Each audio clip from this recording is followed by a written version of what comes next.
Hello everyone. काफी सारे student सोच रहे थे कि भाई ये एक इसने एक दो पार्ट बनाया उसके बाद कहाँ गायब हो गया, कैट का फॉर्म लास्ट डेट निकल जाएगी तब आगे का बताओगे क्या सर जी? अरे चिंता मत करो, मैं हूँ भोपाल में, नए शहर में एडजस्ट हो रहा हूँ, बट अब बाकी पार्ट जल्दी रिलीज करूंगा। आपको बता दूं कि this is the part 3 of my CAT form filling videos for CAT 26 aspirants. मैंने पार्ट 1 में कैट की बेसिक इन्फॉर्मेशन दी थी, काफी इंपॉर्टेंट है ये, बहुत सारी गलत फहमियां होती है लोगों को कैट को लेके, तो जरूर देखिएगा इसको। सेकंड पार्ट में मैंने रजिस्ट्रेशन और पर्सनल डिटेल्स के बारे में बताया था। आप में से काफी लोगों ने इस वीडियो के नीचे अपने कमेंट्स किए, मैं हर कमेंट का रिप्लाई कर रहा हूँ, थोड़ा एक दो दिन मुझे लग सकते हैं, बट हर कमेंट का खुद रिप्लाई करता हूँ। However please don't DM me asking your queries. कोई भी कैट फॉर्म फिलिंग को लेकर आपकी क्वेरी है, put it in the comments of the relevant video. तो पर्सनल डिटेल्स को लेकर क्वेश्चन है तो पार्ट 2 वाले के नीचे डालिए, एकेडमिक्स को लेके है तो इस वीडियो के कमेंट में डालिए, अगर मैंने इस वीडियो में वो चीज ऑलरेडी एक्सप्लेन नहीं करी है। लाइकवाइज अगर वर्कएक्स को लेकर आपकी क्वेरी है तो जो वर्कएक्स की वीडियो आएगी पार्ट 4 उसके अंदर डालिएगा। सिर्फ रेलेवेंट वीडियो के नीचे अपना कमेंट डालिए, मुझे डीएम मत करिए, अपने कास्ट सर्टिफिकेट्स मत भेजिए कि सर ये मेरा कास्ट सर्टिफिकेट है, देखना ठीक है क्या। मैं इंडिविजुअल कास्ट सर्टिफिकेट्स को वेरीफाई नहीं करता है, उतना उतना मेरे पास स्कोप नहीं है। और जो फाइनल पार्ट होगा part 5, that will be about programmes, test city and payment. ठीक है, चलो let's jump into the form. Alright, इससे पहले कि आगे जाएं, बहुत इंपॉर्टेंट इन्फॉर्मेशन आपको देनी है। आरंभ एकेडमी आपके लिए लेके आ रहा है संकल्प बूस्टर कोर्स। ये कोर्स है आप लोगों की परसेंटाइल को बूस्ट करने के लिए, तो all serious CAT 26 aspirants join our Sankalp booster course. इसमें आपको सारी की सारी कैट 26 की रिकॉर्डेड वीडियो मिलेंगी, complete CAT 26 theory course, VRC quant LRDI access मिलेगा हमारे प्रैक्टिस वर्ड्स का, ताकि आप एडिशनल प्रैक्टिस कर पाओ। सीरियस स्टूडेंट्स के साथ आप कंप्लीट करेंगे, क्योंकि आप अटेंड करेंगे वीआरसी 1000 लाइव मेरे साथ, कॉन्ट 1000 लाइव रमन सर के साथ, और एलआरडीआई 250 समीर सर के साथ। तो मिस मत करिए, ओनली फॉर 8999 5 सितंबर से बैच स्टार्ट हो रहा है। For more information please call us at the given number. Also आप किसी भी बी स्कूल की अगर इन्फॉर्मेशन मिस नहीं करना चाहते, अलग अलग बी स्कूल्स की कट ऑफ क्या होती है, इनकी फीस क्या है, इनमें कौन कौन से प्रोग्राम्स होते हैं, लास्ट ईयर इन प्रोग्राम्स की क्या कट ऑफ गई थी, उन प्रोग्राम्स में कितने स्टूडेंट्स इनटेक होती है, प्लेसमेंट का data, all the authentic information along with last date to apply for these B schools all at one place, तो the answer is B School पुरान। इस B School पुरान का एक्सेस ऑटोमेटिकली उन सारे स्टूडेंट्स को मिल जाएगा जो हमारे किसी ना किसी बैच में एनरोल्ड है। But even if you are not enrolled in any of Aarambh academies batch, don't worry, ये B School पुरान सबके लिए फ्री है, सबको इसका एक्सेस मिलेगा। जल्दी ही हमें गूगल फॉर्म शेयर करेंगे जिसको फिल करने पे आपको इसका एक्सेस मिल पाएगा। Alright, let's move. Make sure that before you fill this segment आपके पास अपने 10th 12th और ग्रेजुएशन की मार्कशीट्स हैं। अगर आपने मास्टर्स करी है, प्रोफेशनल कोई कोर्स किया है, तो उसकी भी मार्कशीट होनी चाहिए। उसका रीजन ये, आपको अपनी मार्कशीट अपलोड नहीं करनी होती, हाउएवर आपके पास डेटा होना चाहिए कि 10th में आपके कितने से कितने मार्क्स थे, 12th में क्या मार्क्स थे, तो उसके लिए आपको मार्कशीट चाहिए। You don't have to upload your 10th 12th और ग्रेजुएशन मार्कशीट और your 10th 12th graduation degrees anywhere in the CAT form. चलो कैट का फॉर्म ओपन कर लेता हूं। सो मैंने ऑलरेडी ओपन कर लिया, ये हमने last time personal details fill कर दी थी। सेव एंड नेक्स्ट करिए। जब आप सेव एंड नेक्स्ट करेंगे बोलेगा डेटा सक्सेसफुली सेव, और मैं एकेडमिक्स पे आ गया। Now I must here appreciate कि किस तरीके से कैट हर साल अब फॉर्म फिलिंग को थोड़ा और आसान कर देता है, हर साल कैसे कैट कुछ एडिशनल चीजें क्लैरिफाई करता है। तो यहाँ पे ये जो इन्फॉर्मेशन दे रखी है, प्लीज इसको जरूर फिल करिएगा। कुछ कुछ चीजें, जैसे ये पॉइंट नंबर 3 लास्ट ईयर नहीं था। इनफैक्ट इस वीडियो के बीच में ना आपको बीच में कैट 25 का भी फॉर्म, जैसे यहाँ पे कैट 26 दिखाई दे रहा है ना, आपको बीच बीच में कहीं कैट 25 दिखाई देगा। वो मैंने थोड़ी चालाकी करी है, मैंने कुछ पिछले साल की वीडियो का भी कुछ पार्ट मैंने यूज कर लिया। मैंने कहा सेम गाना दोबारा गाऊंगा, सीधा यहाँ से उठा के कॉपी पेस्ट कर देता हूँ। जो एडिशनल बताना है उसके लिए मैंने बीच बीच में नए पार्ट्स डाले हैं। सो ये जो आप लाइन देख रहे हो ना, this is a new edition, ये लास्ट ईयर के कैट फॉर्म में नहीं थी। तो यहाँ पे आपको बोला जा रहा है कि अपने एग्जामिनेशन बोर्ड को भी प्लीज ध्यान से देख लीजिए, लोग गलती कर रहे होंगे इसको लेके।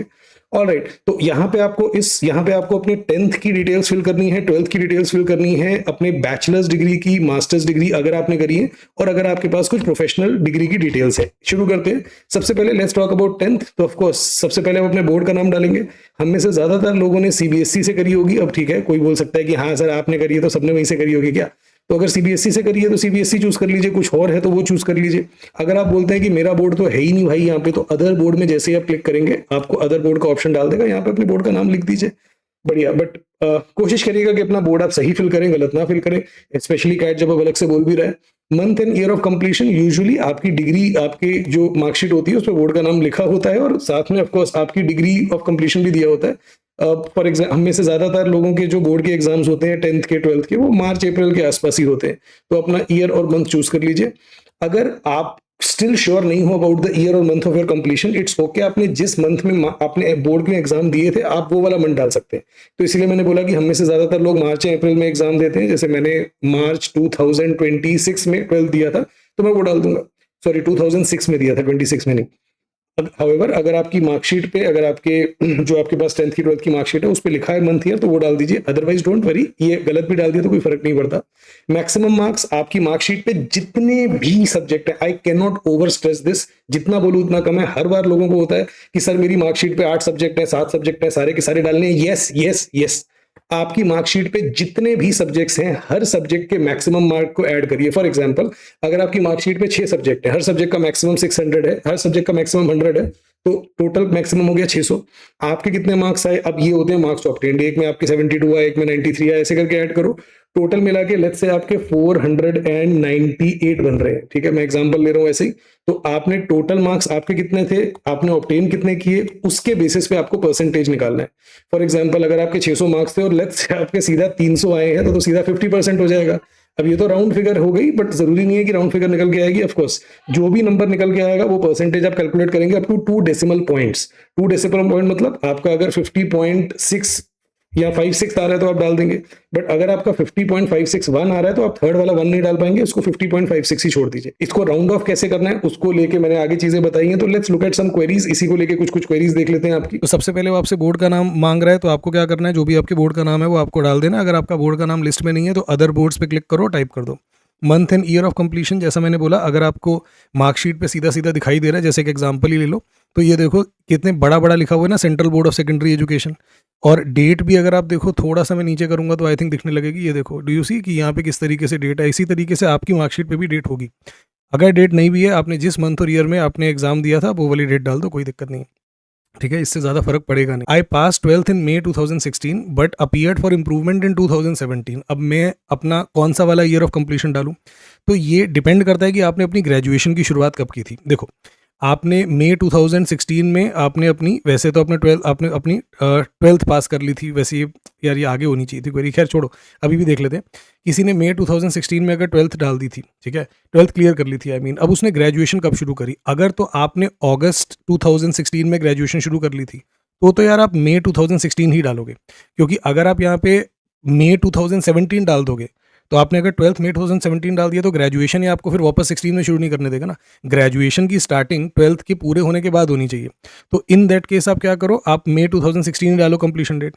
बट अगर आप बोलते हो नहीं सर मेरी तो ग्रेजुएशन भी अगस्त 17 में ही स्टार्ट हुई थी, फॉर वट एवर रीजन, जो भी आप कर रहे थे एक साल, बट आपने ग्रेजुएशन भी अगस्त 2017 में स्टार्ट करी, हाँ, तो इन दैट केस आप May 2017 डाल दो अपनी 12th। अच्छी भी बात है, गैप नहीं दिखाई देगा 12th और ग्रेजुएशन के बीच में। तो ये डिपेंड करता है कि आपकी ग्रेजुएशन कब पूरी हो रही है। बेसिकली आपको ध्यान ये रखना है कि आपको कोशिश करनी है कि आपकी 12th और आपकी ग्रेजुएशन एंड टू एंड रहे, बीच में गैप ना दिखाई दे। ठीक है, अच्छा, अगर लेट्स से आपकी ग्रेजुएशन अगस्त 2016 में स्टार्ट हो गई थी, सेम ईयर, तो अब आप कौन से वाले मार्क्स दिखाओगे, पुराने वाले की नए वाले? आप इंप्रूव्ड मार्क्स ही दिखाओगे।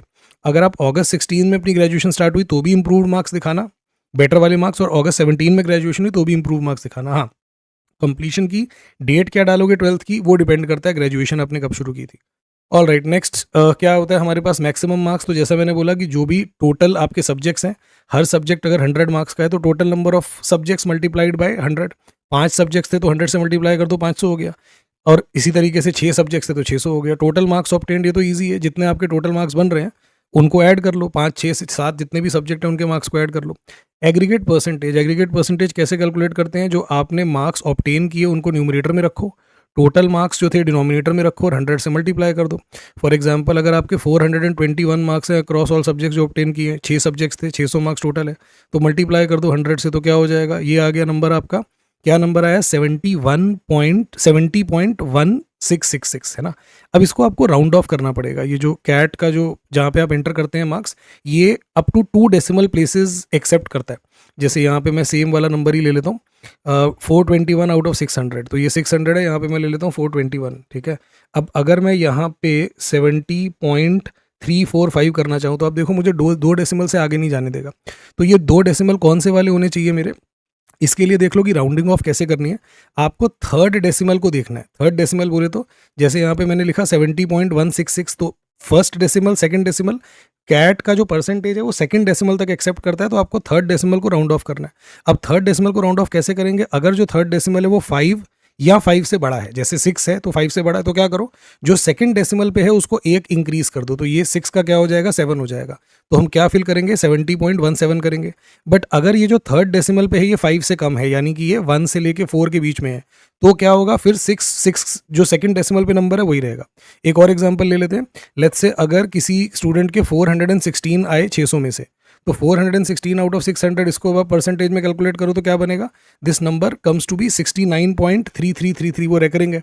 अब अगेन यहाँ पे भी 2 से ज़्यादा डेसिमल है, तो दोबारा से आप देखो, हमको तो फर्स्ट 2 डेसिमल तक ही डाल सकते हैं। थर्ड डेसिमल क्या है, 3 है, 3 5 से कम होता है, 5 से कम होता है तो इसको बस हटा दो, आपके फाइनल परसेंटेज क्या रहेगी, 69.33 ही रहेगा। इसको हम 69.34 नहीं करेंगे।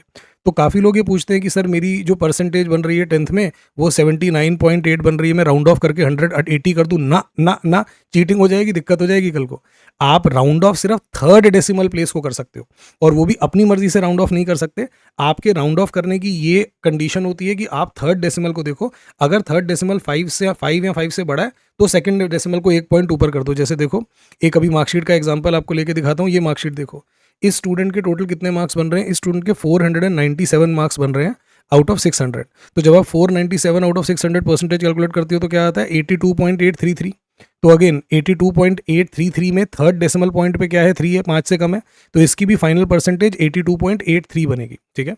अब एक बहुत इंपॉर्टेंट चीज़ यहाँ पे है जो काफ़ी लोग गलती करते हैं, कुछ लोग जानबूझ के भी करते हैं। अब ये एक मेरे एक स्टूडेंट की मार्कशीट है, और मेरा बहुत प्रिय चहिता स्टूडेंट है ये सुमित। इसकी परसेंटेज यहाँ पे 85.40 है, बट ये अपने कैट के स्कोर में 85.40 नहीं दिखा सकता, इसको 83.3 दिखानी पड़ेगी। रीज़न क्या है, देखो टोटल 6 सब्जेक्ट्स हैं यहाँ पे, ठीक है, बट आप जब देखोगे कि इसकी मार्कशीट पे 500 मार्क्स है टोटल, क्यों, क्योंकि इसकी मार्कशीट पे बेस्ट ऑफ 5 इन्होंने कैलकुलेट किया हुआ है। अब आप बोलोगे कि सर जब मेरे बोर्ड ने बेस्ट ऑफ 5 कैलकुलेट किया तो कैट कौन होता है बोलने वाला कि नहीं मुझे 6 लेने पड़ेंगे, नहीं, ऐसा नहीं चलता बेटा। आपको एग्जैक्टली वो प्रिंसिपल, वो रूल फॉलो करना है जो कैट ने बनाया। तो CAT is very clear on this कि जितने भी आपके सब्जेक्ट्स दिखाई दे रहे हैं मार्कशीट पे, आपको सबको इंक्लूड करना है। तो you have to include all 6 of these. तो आप इन सब 6 को ऐड करोगे, और जब आप इन सब 6 को ऐड करते हो तो 497 मार्क्स बनते हैं और टोटल 600 बनता है, and that is how we reach this percentage of 83.33। So this is a very very important point कि आपको वो सारे के सारे सब्जेक्ट्स यूज करने हैं जो सब्जेक्ट्स आपकी मार्कशीट पे दिखाई, आपकी 10th और 12th की मार्कशीट पे दिखाई दे रहे हैं। ठीक है, इनफैक्ट यहाँ पे लिखा भी है, for computing percentage in marks obtained in 10th and 12th, आपको क्या कर, इनफैक्ट 10th के लिए लिखा हुआ है, नीचे 12th में जाओगे तो उसका वही अलग से लिखा हुआ है। तो आपको क्या करना है, the aggregate marks of all subjects including additional subjects that appear on the marksheet और grade sheet would be considered irrespective of boards regulation. तो आपके बोर्ड की भले ही कुछ भी रेगुलेशन उससे फर्क नहीं पड़ता, आपको सारे सब्जेक्ट्स कंसिडर करने हैं। ठीक है, ओके, तो यही वाली चीज़ मैंने यहाँ पे बताई कि आपके बोर्ड की रेगुलेशन कुछ भी हो उससे फर्क नहीं पड़ता। आपको इस स्टूडेंट को, सुमित को, यहाँ पे 82.833, जिसको राउंड ऑफ करके 82.83 कर देंगे, यही एंटर करना पड़ेगा। और कुछ अगर आप एंटर करते हो तो वो अपने आप में गलत माना जाएगा। ठीक है, क्यों इंपॉर्टेंट है ये इसलिए इंपॉर्टेंट है कि कोई ऐसा स्टूडेंट हो सकता है कि सर बोर्ड ने जो मेरे को परसेंटेज दी है उसके हिसाब से अगर मैं देखूं तो मेरे 81% बन रहे हैं, बट आप जैसे कर रहे हो वैसे कैलकुलेट करूंगा तो 79% होगा। अब ये 2% की कमी आने की वजह से मेरा ब्रैकेट चेंज हो गया। ब्रैकेट क्या होता है, ज़्यादातर बी स्कूल किस तरीके से मार्क्स देते हैं 10th 12th कॉलेज के, वो यूँ देते हैं कि अगर आपके 60 to 70 हैं तो आपको 1 मार्क मिलेगा, 70 to 80 हैं तो आपको 2 मार्क मिलेंगे, 80 to 90 है तो आपको 3 मार्क मिलेगा। तो आप ये बोल सकते हो कि सर मुझे अच्छे खासे 3 मार्क्स मिल रहे थे, अब आपके वाले तरीके से किया तो 2 मार्क्स मिल रहे हैं, मेरा तो नुकसान हो गया। तो भले ही आपका कितना भी नुकसान हो रहा हो, आपको सही प्रोसीजर फॉलो करना है, वरना कल को आपको कॉल आ गई और पता लगा कि आपके 81 नहीं 79 बन रहे थे तो ज़्यादा बड़ी दिक्कत हो जाएगी। तो इसलिए मेक श्योर कि जितने सब्जेक्ट्स हैं उन सारे सब्जेक्ट्स को ध्यान में लीजिएगा। इसी मार्कशीट को दोबारा देखो तो आप देखोगे कि यहाँ पे कुछ और भी सब्जेक्ट्स दे रखे हैं जिनके आगे मार्क्स नहीं है, जिनके आगे ग्रेड है। क्या इन सब्जेक्ट्स को इंक्लूड करना है अपनी परसेंटेज निकालने में, डिपेंड करता है। अगर इन ग्रेड्स को कन्वर्ट करने का कोई तरीका है, अगर आपको अपनी मार्कशीट पे कोई तरीका दिखाई दे रहा है जिससे कि इन ग्रेड्स को मार्क्स में कन्वर्ट किया जा सके, then yes, every subject, no matter how childish, no matter how irrelevant, no matter how elementary, अगर आपकी मार्कशीट पे कोई सब्जेक्ट आ रहा है तो उसको आपको मार्क्स में इंक्लूड करना है, एक्सेप्ट व्हेन, जब उस सब्जेक्ट को कन्वर्ट करने का कोई तरीका ही ना दिया हो मार्कशीट पे। तो जैसे यहाँ पे अगर आप देखो तो आपको ये सारे subject, social service, personality development, इसलिए छोड़ सकते हो क्योंकि इनको मार्क्स में कन्वर्ट करने का कोई तरीका ही नहीं दिया हुआ है इस मार्कशीट में।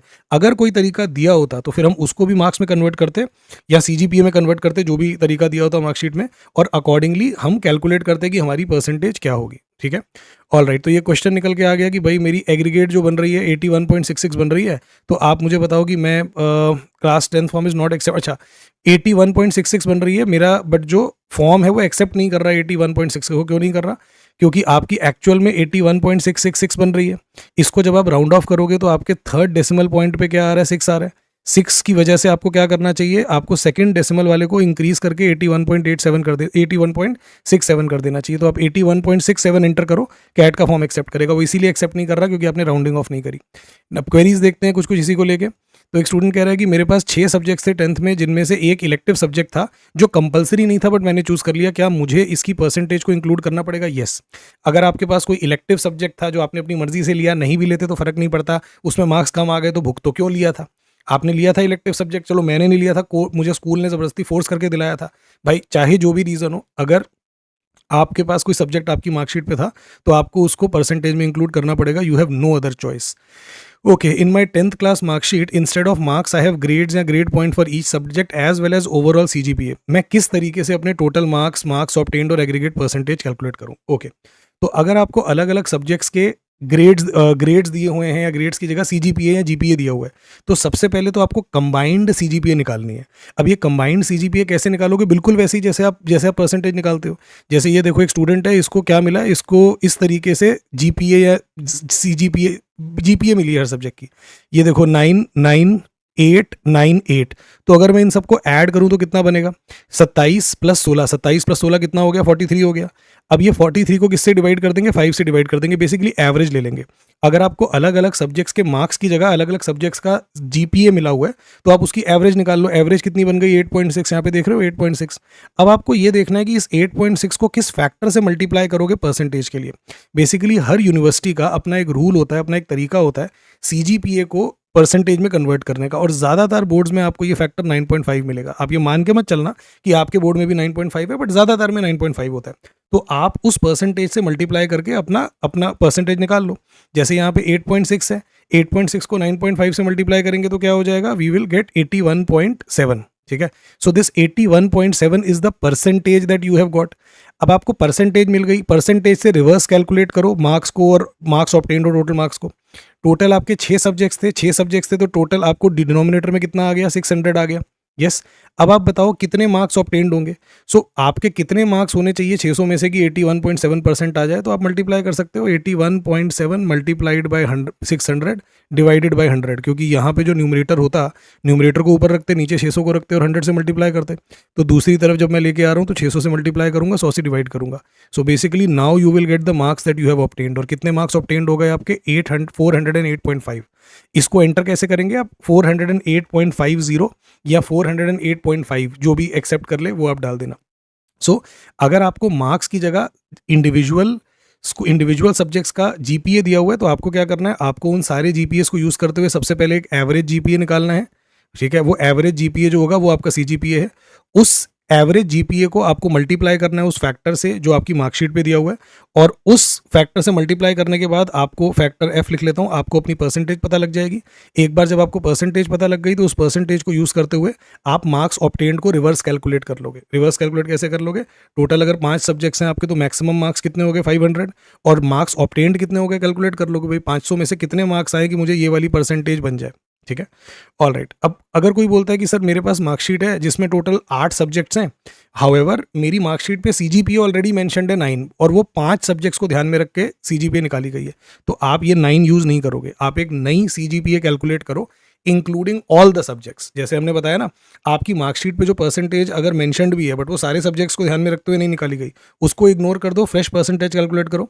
इसी तरीके से अगर आपकी मार्कशीट पे लेट्स से 8 सब्जेक्ट्स का GPA है, हाउएवर एक CGPA मेंशन्ड है जो जिसमें सिर्फ 5 सब्जेक्ट्स को कंसिडर किया गया, you need to recalculate the CGPA using all the subjects. Now ये फैक्टर कहाँ मिलेगा आपको? किस फैक्टर से मल्टीप्लाई करना है हमको CGPA को? आम तौर पे ये सारी की सारी मार्कशीट्स में मेंशन्ड होता है, मतलब ऐसा बहुत रेयर होता है कि किसी मार्कशीट पे मेंशन ना हो। CBSE के लिए तो ये फैक्टर 9.5 है, अभी बता देता हूँ। अलग अलग बोर्ड्स में किसी का 10 भी हो सकता है, किसी का 9.5 भी हो सकता है, और हमेशा मार्कशीट पे दिया होता है। अगर आप बोलो कि सर मुझे ये वाली चीज़ मिली नहीं रही मार्कशीट पे, कहाँ मेंशन्ड है? आपने अच्छे से देखा नहीं है। ये चीज़ें आमतौर पे बहुत बारीक हैंड राइटिंग में, जैसे बारीक प्रिंटिंग में होती हैं, जैसे यहाँ पे देख रहे हो कितना छोटा छोटा लिखा हुआ है, ध्यान से मार्कशीट देखो तो आपको मिल जाएगी, ठीक है। एक और एग्जांपल यहाँ पे मैं ले रहा हूँ कि लेट्स से अगर कोई स्टूडेंट है जिसकी 10 CGPA है, होते हैं ऐसे लोग, तो और इसका फैक्टर दिया हुआ है मार्कशीट पे 9.5, तो इसकी परसेंटेज कितनी बन गई, 95 बन गई। अब टोटल कितने सब्जेक्ट्स थे, 5 सब्जेक्ट्स थे, तो टोटल मार्क्स ऑब्टेन्ड कितने हो गए, 500। अब कितने मार्क्स आने चाहिए 500 में से कि 95% बन जाए, तो दैट वैल्यू इज 475। तो ये मार्क्स ऑब्टेन्ड में क्या डालेगा, 475 डालेगा, ठीक है। Okay, is there a minimum eligibility for 10th and 12th also? नहीं, 10th एंड 12th की कोई मिनिमम एलिजिबिलिटी नहीं होती। मिनिमम एलिजिबिलिटी सिर्फ ग्रेजुएशन की कंसिडर होती है, जनरल कैटेगरी के लिए, OBC के लिए और EWS के लिए 50% है, बाकियों के लिए 45। आपके 12th में 10th में कितने भी परसेंट हो, 40, 41, 38, फर्क नहीं पड़ता, you are eligible for CAT. Although उसका नुकसान होगा आपको, क्योंकि अलग अलग बी स्कूल जो है वो वेट देते हैं 10th 12th के मार्क्स को भी, बट एलिजिबल हो आप। Next, what if my marksheet has just grades and CGPA but does not mention how to convert these grades to percentage? पहले तो मैं यही बोलूंगा कि आर यू एब्सोल्युटली श्योर, मतलब कि आप श्योर हो कि आपकी मार्कशीट पे कोई कन्वर्जन का फैक्टर नहीं दिया हुआ, क्योंकि ऐसा बहुत रेयरली होता है।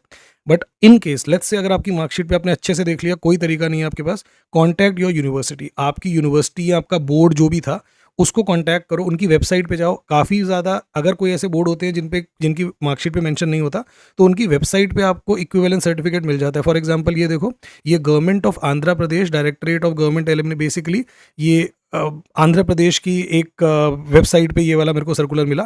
तो यहाँ पे क्या लिखा हुआ है, conversion certificate GPA to percentage. तो यहाँ पे इन्होंने सीधा सीधा लिख दिया कि दिस इज़ टू इन्फॉर्म कि भाई जितने भी लोग हैं जिन्होंने 2012 से लेकर 2019 तक हमारे यहाँ पे 10th के एग्जाम दिए थे, तो उसके बाद इन्होंने मार्कशीट पे लिखना शुरू कर दिया होगा। बट 12 से 19 के बीच में जिन लोगों ने दिया था, तो आपको क्या करना है, आपको मल्टीप्लाई करना है with a conversion factor of 10। Conversion factor of 10 इन्होंने एग्जांपल भी लेके बताया कि अगर आपकी 8.5 है, 10 से मल्टीप्लाई करो, 85% हो गया। तो इसी तरीके से आपको अपने बोर्ड की आपको अपने बोर्ड या अपने यूनिवर्सिटी की वेबसाइट पे ऐसा कन्वर्जन एक इक्विवेलेंट सर्टिफिकेट मिल जाएगा। ये इक्विवेलेंट सर्टिफिकेट आपको सबमिट करना होगा इंटरव्यू के टाइम पे। तो ऐसा नहीं होगा कि आपने बोला और उन्होंने मान लिया, आपने बोला कि अरे मैंने बात कर लिया, वो कह रहे थे कि 10 है, बल्कि मैंने बात कर लिया, वो कह रहे थे बेटा तो एक काम कर 20 से मल्टीप्लाई कर दे। ऐसे नहीं होता, आपको ये सर्टिफिकेट सबमिट करना होता है। अगर आपकी यूनिवर्सिटी या आपका बोर्ड आपको वेबसाइट पे कोई ऐसा इक्विवेलेंट सर्टिफिकेट नहीं है और वो फर्दर आपको मेल पे ये कंफर्म करते हैं कि हमारे पास तो कोई ऐसा इक्विवेलेंट सर्टिफिकेट है ही नहीं, जैसा ऐसा एक्चुअल में हुआ है कुछ कुछ केसेस में कि जो बोर्ड था उसने मेल पे बोला कि we do not have any such conversion formula. In that case क्या होता है, इन दैट केस जो भी आपकी CGPA है उसको 10 से मल्टीप्लाई कर लो। एक्चुअल में कैट का रूल ये बोलता है कि जो भी आपकी CGPA है, लेट्स से 7.6, उसको डिवाइड करो मैक्सिमम CGPA से। मैक्सिमम CGPA कितनी होती है, 10, और उसको 100 से मल्टीप्लाई कर दो। बट इफेक्टिवली अगर आउट ऑफ 10 ही होती है CGPA, जितना मैंने देखा, तो इफेक्टिवली सीधा 10 से मल्टीप्लाई करोगे तो 76% हो जाएगा। बेसिकली जैसे जिसका कोई नहीं होता उसका भगवान होता है, उसी तरीके से जिस यूनिवर्सिटी का कोई कन्वर्जन फैक्टर नहीं होता उसका कन्वर्जन फैक्टर 10 होता है। बट ये आप खुद से नहीं कर सकते अपनी मर्जी से, ये तभी कर सकते हो जब आपकी यूनिवर्सिटी या बोर्ड आपको मेल पे ये लिख के दे रहा है कि हमारे पास कोई कन्वर्जन फैक्टर नहीं है। Okay, all right. मेरी मार्कशीट में 6-7 सब्जेक्ट है ग्रेड पॉइंट वाले। For each subject the combined CGPA takes into accounts only 5 subjects. What do I do, calculate fresh CGPA using all the individual GPAs। ठीक है, तो जैसे आप देख रहे हो यहाँ पे हर सब्जेक्ट के आगे उसका ग्रेड पॉइंट दिया हुआ है जो इसने स्कोर किया। तो ये स्टूडेंट क्या करेगा, इन सारे के सारे ग्रेड पॉइंट्स को ऐड करेगा, डिवाइड करेगा with the total number of subjects. Let's say total इसके बन रहे हैं 54 बन रहे हैं इसके, लेट्स से अगर टोटल ग्रेड पॉइंट्स, और टोटल इसके कितने सब्जेक्ट्स हैं, 6 सब्जेक्ट्स हैं मान लेते हैं। तो कितना बन गया इसका CGPA कितना बन गया, 9 बन गया।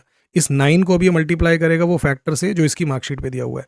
अगर ये बोलता है बट सर मेरी मार्कशीट पे तो 10 CGPA लिखा हुआ है, नहीं, आप उस 10 को छोड़ दो। You need to calculate your fresh CGPA। जैसे इसने कैलकुलेट किया तो क्या निकल के आ रहा है, सारों को अगर ऐड करें और फिर डिवाइड करें नंबर ऑफ सब्जेक्ट से, तो निकल के आ रहा है 8.375। अब इस 87375 को कैसे 2 डेसिमल में कैसे लेके आए, तो आप देखो थर्ड डेसिमल पे यहाँ पे 5 है, 5 या 5 से ऊपर होता है थर्ड डेसिमल, तो क्या करते हैं सेकंड डेसिमल वाले को बढ़ा देते हैं एक, तो 8.38 would become is final CGPA। इसको ये मल्टीप्लाई करेगा जो भी फैक्टर गिवन है, तो लेट्स से अगर 10 का फैक्टर गिवन है तो 10 से मल्टीप्लाई करेगा, कितना बन गया, 83.8% बन गई।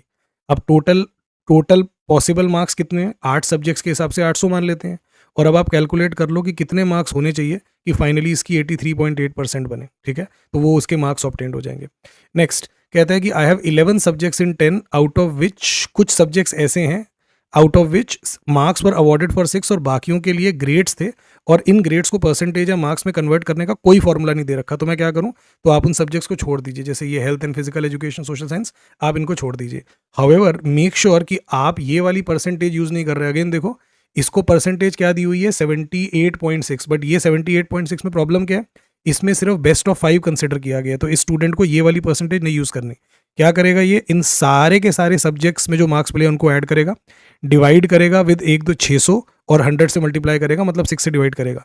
तो इसकी फाइनल परसेंटेज 78.6 नहीं आएगी, इसकी फाइनल परसेंटेज आएगी 74.33, because you have to take into consideration all the subjects that are there on the marksheet. Okay, next, there are 6 subjects on my mark sheet mentioning their individual grade point score, but the overall CGPA given on the mark sheet is based on only 5, as the 6th was my optional subject। क्या करूं, जैसा मैंने बताया, आप सारे 6 subjects की marks या सारे 6 सब्जेक्ट्स के इंडिविजुअल ग्रेड पॉइंट को कंसिडर करते हुए एक नई CGPA या नई परसेंटेज निकालिए, जो 5 को ध्यान में रखते हुए जो CGPA दे रखी है उसको इग्नोर कर दीजिए। I have 7 subjects in 12th class mark sheet, but I was absent in one of the exams for which no marks were awarded. Instead, मेरी मार्कशीट पे AB लिखा हुआ है सब्जेक्ट के आगे। बताओ मैं क्या करूं। अब ये एक ऐसी चीज़ है जो कैट, हर साल मैं कैट से पूछता हूँ, हर साल मैं पूछता हूँ। इनफैक्ट मुझे जब भी कोई, लेट्स से मुझे नहीं पता कि किसी क्वेश्चन का आंसर, तो मैं क्या करता हूँ, basically I go to CAT, मैं कैट को मेल लिख देता हूँ। आपको लग रहा होगा अरे सर ऐसे ही बोल रहे हो आप, मेल कहाँ लिखते होगे, तो मैं आपको दिखा देता हूँ अगर आपको डाउट है। तो ये देखो, मैंने क्वेरी कैट को भेजी, एग्जैक्टली मैंने यही लिखा कि I was absent in one of the optional subjects in 12th class. तो मेरी 12th क्लास की मार्कशीट में AB लिखा हुआ है। अब आप बताओ क्या मैं उस सब्जेक्ट को बाहर छोड़ दूँ। कैट का रिप्लाई देखो क्या आया। अगेन ये ऑफिशियल कैट का रिप्लाई है, आप चाहो तो मेल आईडी में आपको चेक करा देता हूँ। So this is the mail ID I have. ये देखो डिटेल आपको दिख रही है, cat_2025_helpdesk@imk.ac.in। तो इनका रिप्लाई क्या आया कि dear candidate, as per 2025 guidelines you have to take total marks of all subjects that appear in the marksheet और grade point. If marks are available in the marksheet you have to include while arriving at percentage. Basically जो CAT की जो guideline है, जो FAQ में जो answer दिया ना, वो कॉपी पेस्ट कर दिया है। अब मैंने दोबारा से पूछा, मैंने कहा तो अगर मान लो सब्जेक्ट के आगे कोई मार्क्स नहीं दिए हुए बट एब्सेंट लिखा हुआ है, तो क्या मैं उस केस में क्या करूं, क्या मैं इसको 0 काउंट करूं क्योंकि उससे मेरी परसेंटेज बहुत कम हो जाएगी, या मैं इसको कंसिडर ही ना करूं। अब हर साल मैं सवाल पूछता हूं, गोलमोल जवाब देते हैं, ये डायरेक्ट जवाब नहीं देते। बट अगर आप इनडायरेक्टली आंसर को समझने की कोशिश करो तो ये क्या बोल रहे हैं, कह रहे हैं if the marks are available in the marksheet.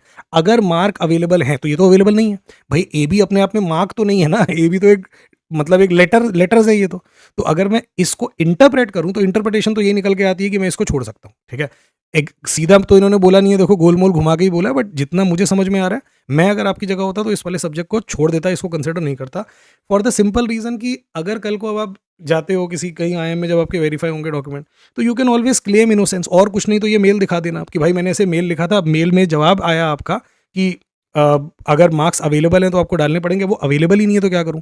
Further मैंने तो स्पेसिफिकली पूछा था कि भाई इसको कंसिडर 0 मानूं कि छोड़ दूं, अब तुम जवाब ही नहीं दे रहे तो मैं क्या करूं।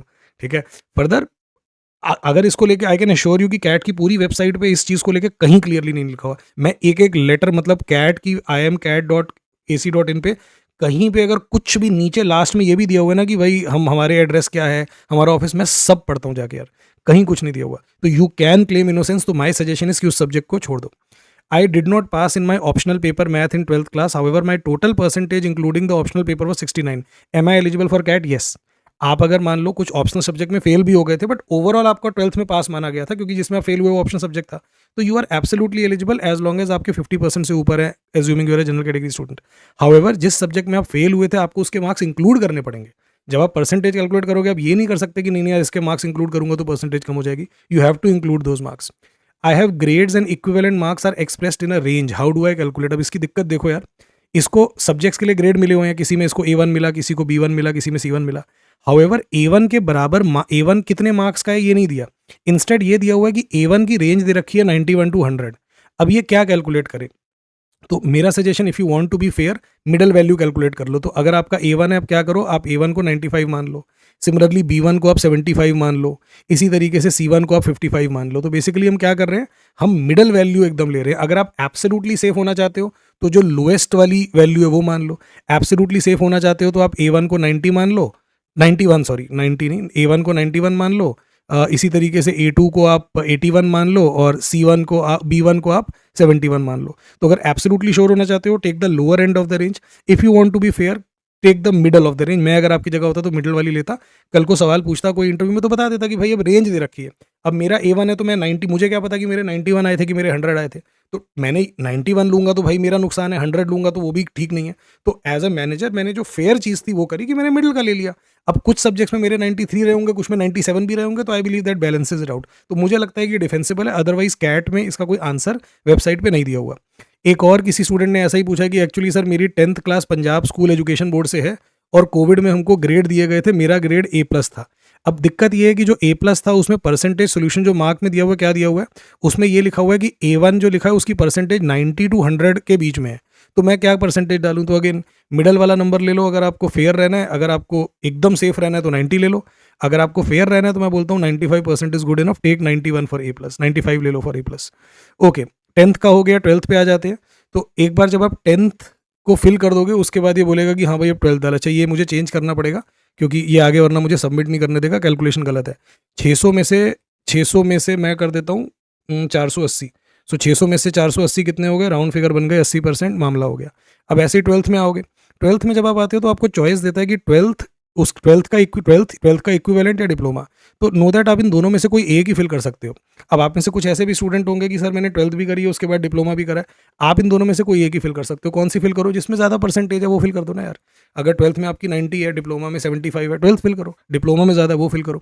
ओके, जब आप डिप्लोमा में एक दो चीज़ें आपसे एक्स्ट्रा मांगता है, डिप्लोमा में आपसे ये ड्यूरेशन मांगेगा जो अदरवाइज आपसे 12th में नहीं मांगता, और दूसरा ये मंथ ऑफ कमेंसमेंट मांगेगा, अदरवाइज दोनों का एकदम बराबर मामला है। अगेन यहाँ पे आप अपना बोर्ड सेलेक्ट करोगे, let's say Bihar school board कर लिया। मंथ ईयर ऑफ कंप्लीशन आपकी मार्कशीट पे गिवन होता है, अगर मार्कशीट पे आपको नहीं मिल रहा तो जब भी आपने एग्जाम दिया था, लेट्स से मार्च 2022 में दिया था आपने, तो आप वो सेलेक्ट कर लो। डिसिप्लिन आपसे मांगेगा, डिसिप्लिन आर्ट्स, कॉमर्स, साइंस या अदर्स होता है। वैसे अदर की जरूरत पड़नी नहीं चाहिए, इंडिया में तो ऐसा नहीं होता ना कि अपनी मर्जी का कोई भी सब्जेक्ट उठा लो। यूएस में होता है कि आप फिजिक्स के साथ साथ इकोनॉमिक्स पढ़ सकते हो और साथ में आप हेल्थ साइंस भी ले सकते हो। तो यहाँ पे तो यही 3 होते हैं, तो जो भी आप इन 3 में से ही चूज करना, आर्ट, कॉमर्स, साइंस यही होते हैं अपने यहाँ पे। अब कुछ लोग पूछते हैं कि सर मेरे पास कॉमर्स विदाउट मैथ्स थी तो वो किस में आई? देखो, कॉमर्स जो है वो मैथ्स पे डिपेंड नहीं करता। इनफैक्ट कॉमर्स विदाउट मैथ्स, नाम में ही पता लग रहा है यार कॉमर्स है, तो इसमें क्या दिक्कत है? जैसे आपने पहले परसेंटेज कैलकुलेट की थी वैसे ही आपको यहाँ भी परसेंटेज कैलकुलेट करनी है। हाउएवर एक छोटी सी चीज़ यहाँ पे आपको बताना चाहूँगा, हो सकता है आप में से कुछ लोगों ने अपनी 10th या 12th कोविड ईयर में पूरी की हो। जैसे देखो यहाँ पे मैं 1 मिनट के लिए यहाँ पे 2020 सेलेक्ट करता हूँ, तो जैसे ही मैं 2020 सेलेक्ट करता हूँ ना, एक नया मेरे पास चॉइस आ जाती है कि आपको एग्रीगेट मार्क्स मिले थे या फिर आपको बिना मार्क्स के प्रमोट कर दिया गया था। नाउ यू वुड नो कि 2020 में जब पेंडेमिक था, मार्च में ही आया था, राइट? तो उसके बाद से स्कूल कॉलेज सब बंद हो गए थे, काफ़ी लोगों के एग्जाम भी नहीं हुए। तो उस साल बहुत सारे स्टूडेंट्स को बिना मार्क्स के ही पास कर दिया गया था कि छोड़ो यार क्या एग्जाम दोगे, जान है तो जहान है, पढ़ाई तो होती रहेगी, घर पे बैठो सेफ रहो।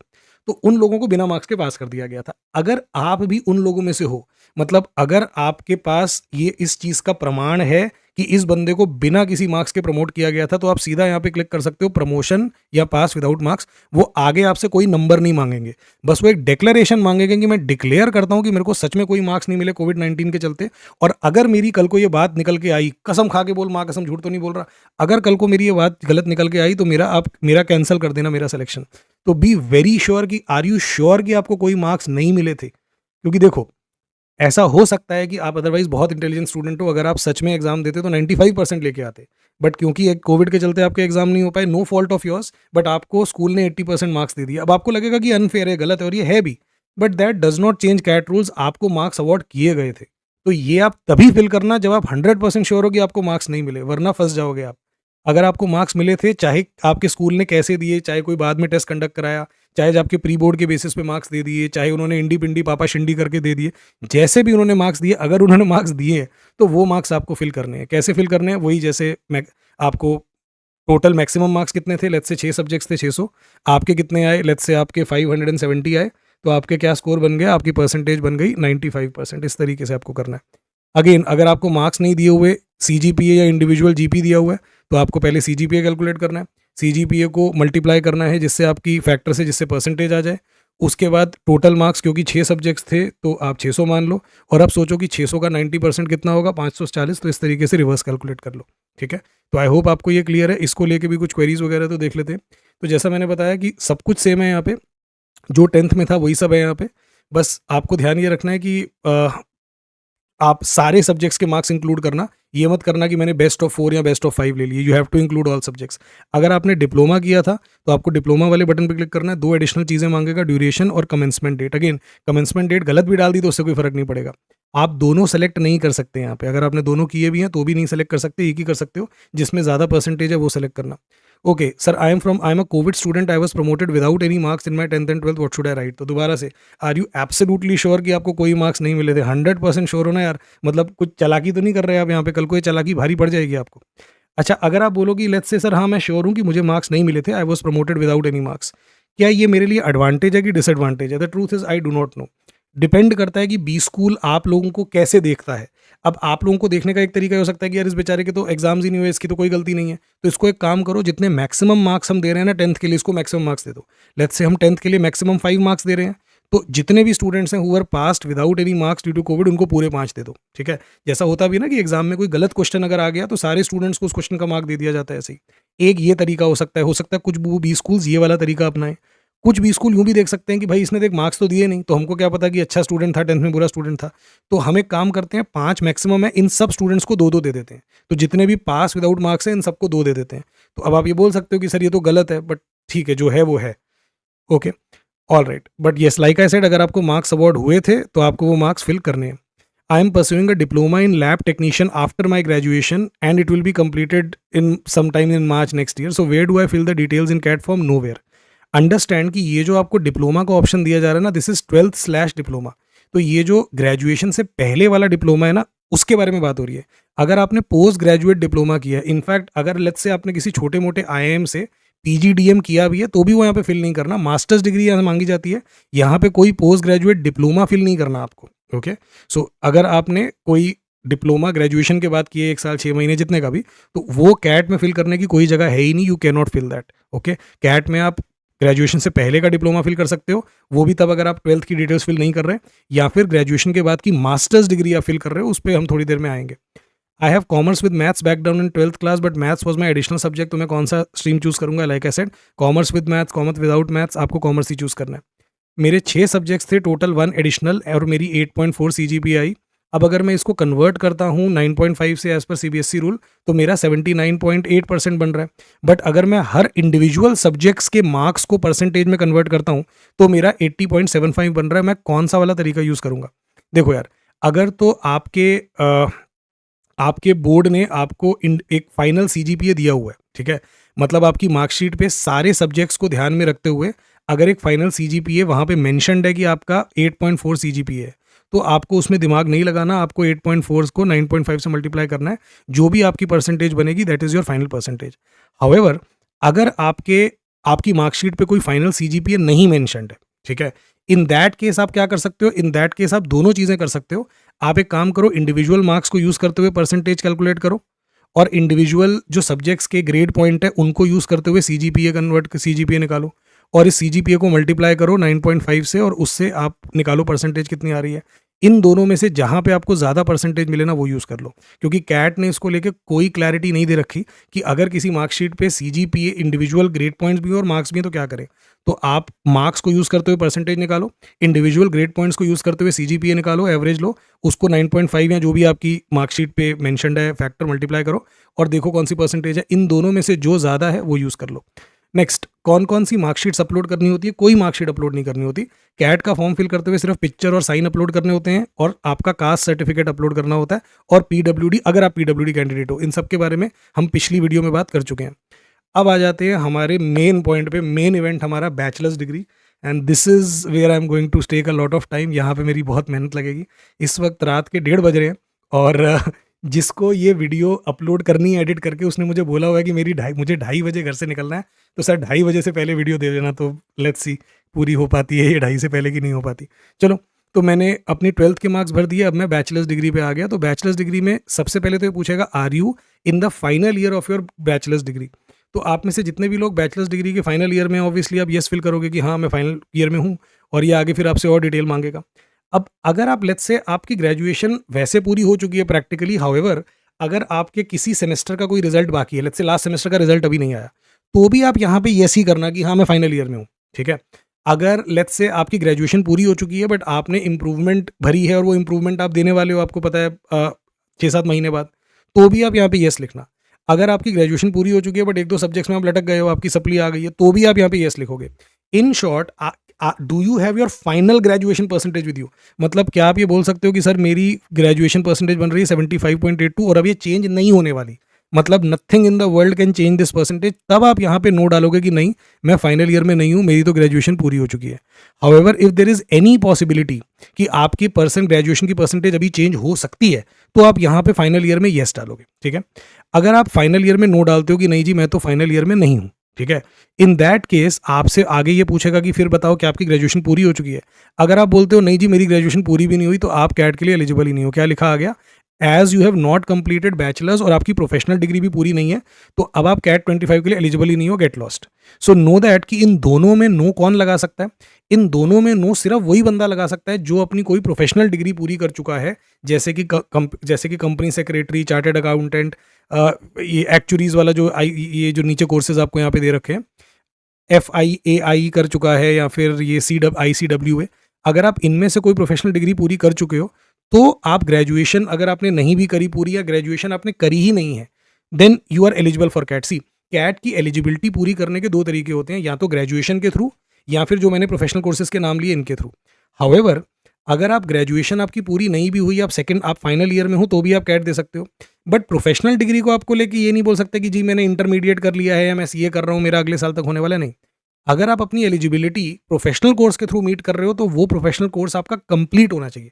आई रिमेंबर सागर गर्ग मेरा स्टूडेंट था, उसने ग्रेजुएशन नहीं की थी, मतलब परसू ही नहीं करी, उसने CA किया था, उसका CA कंप्लीट हो चुका था, तो उसने CA के थ्रू अपनी एलिजिबिलिटी मीट करी, उसने कैट दिया और भी एग्जाम दिए, फाइनली उसने ISB हैदराबाद से किया MBA। ओके, तो अगर आपने फाइनल ईयर में हो, या अगर आपकी let's say for whatever reason आपकी परसेंटेज चेंज हो सकती है अभी, तो आपको यहाँ पे येस ही लिखना है, ठीक है। ऑल राइट, फिर आपसे अलग अलग चीज़ें पूछेगा। इससे पहले मैं देख लेता हूँ कुछ और इसको लेके क्वेरी है। सो सबसे पहले 3 ईयर मैथमेटिक ऑनर्स डिग्री है, क्या ये वैलिड है कैट के लिए? कोई भी 3 साल या 3 साल से ऊपर की डिग्री अगर आपने ग्रेजुएशन में करी है फ्रॉम अ रिकॉग्नाइज्ड इंस्टीट्यूट, तो you are eligible for CAT, ठीक है, as long as percentage criteria meet कर रहे हो, 50% for general OBC EWS and 45% for others. कोई भी 3 साल की, 4 साल की डिग्री है, 5 साल की डिग्री है, चलेगी। Okay, I am in my 5th semester, am I eligible for CAT this year? तो प्लीज इसको आराम से समझिए। अगर आप एक 3 ईयर डिग्री में हैं, ठीक है, इसमें लेट्स से 6 सेमेस्टर होते हैं, और आप अभी अपने 3 ईयर डिग्री के 5th सेमेस्टर में हैं, मतलब आप अपने फाइनल ईयर के हैं डिग्री के।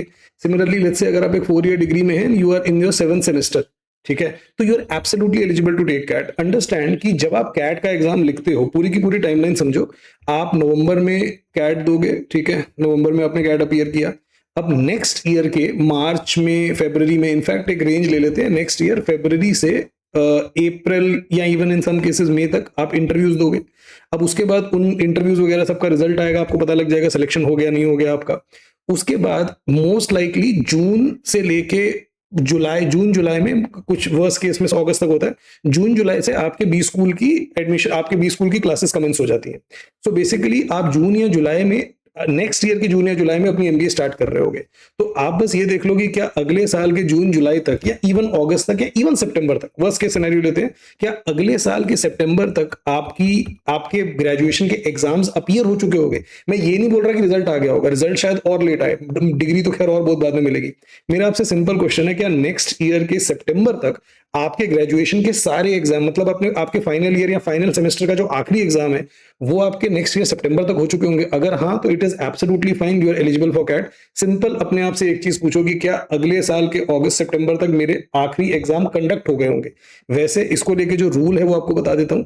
आपको अपने ग्रेजुएशन कंप्लीट होने के, यानी कि आपकी ग्रेजुएशन के आपके सारे एग्जाम पास हो गए, आपको इसका सबूत देना होता है बी स्कूल्स को latest by 31 December of the year in which you join the B school. तो अगर आप नेक्स्ट ईयर 2027 में ज्वाइन करेंगे, तो 31 दिसंबर 2027 तक आपको ये प्रूफ देना होगा कि मेरी ग्रेजुएशन पूरी हो चुकी है। आपको डिग्री देना होगा, जरूरी नहीं है, डिग्री कई बार बहुत लेट मिलती है, बट एटलीस्ट आपके पास कुछ प्रूफ हो कि मेरे सारे सेमेस्टर के एग्जाम्स का रिजल्ट आ गया और मैं सब में, और मेरी ग्रेजुएशन कंप्लीट हो चुकी है। That's it.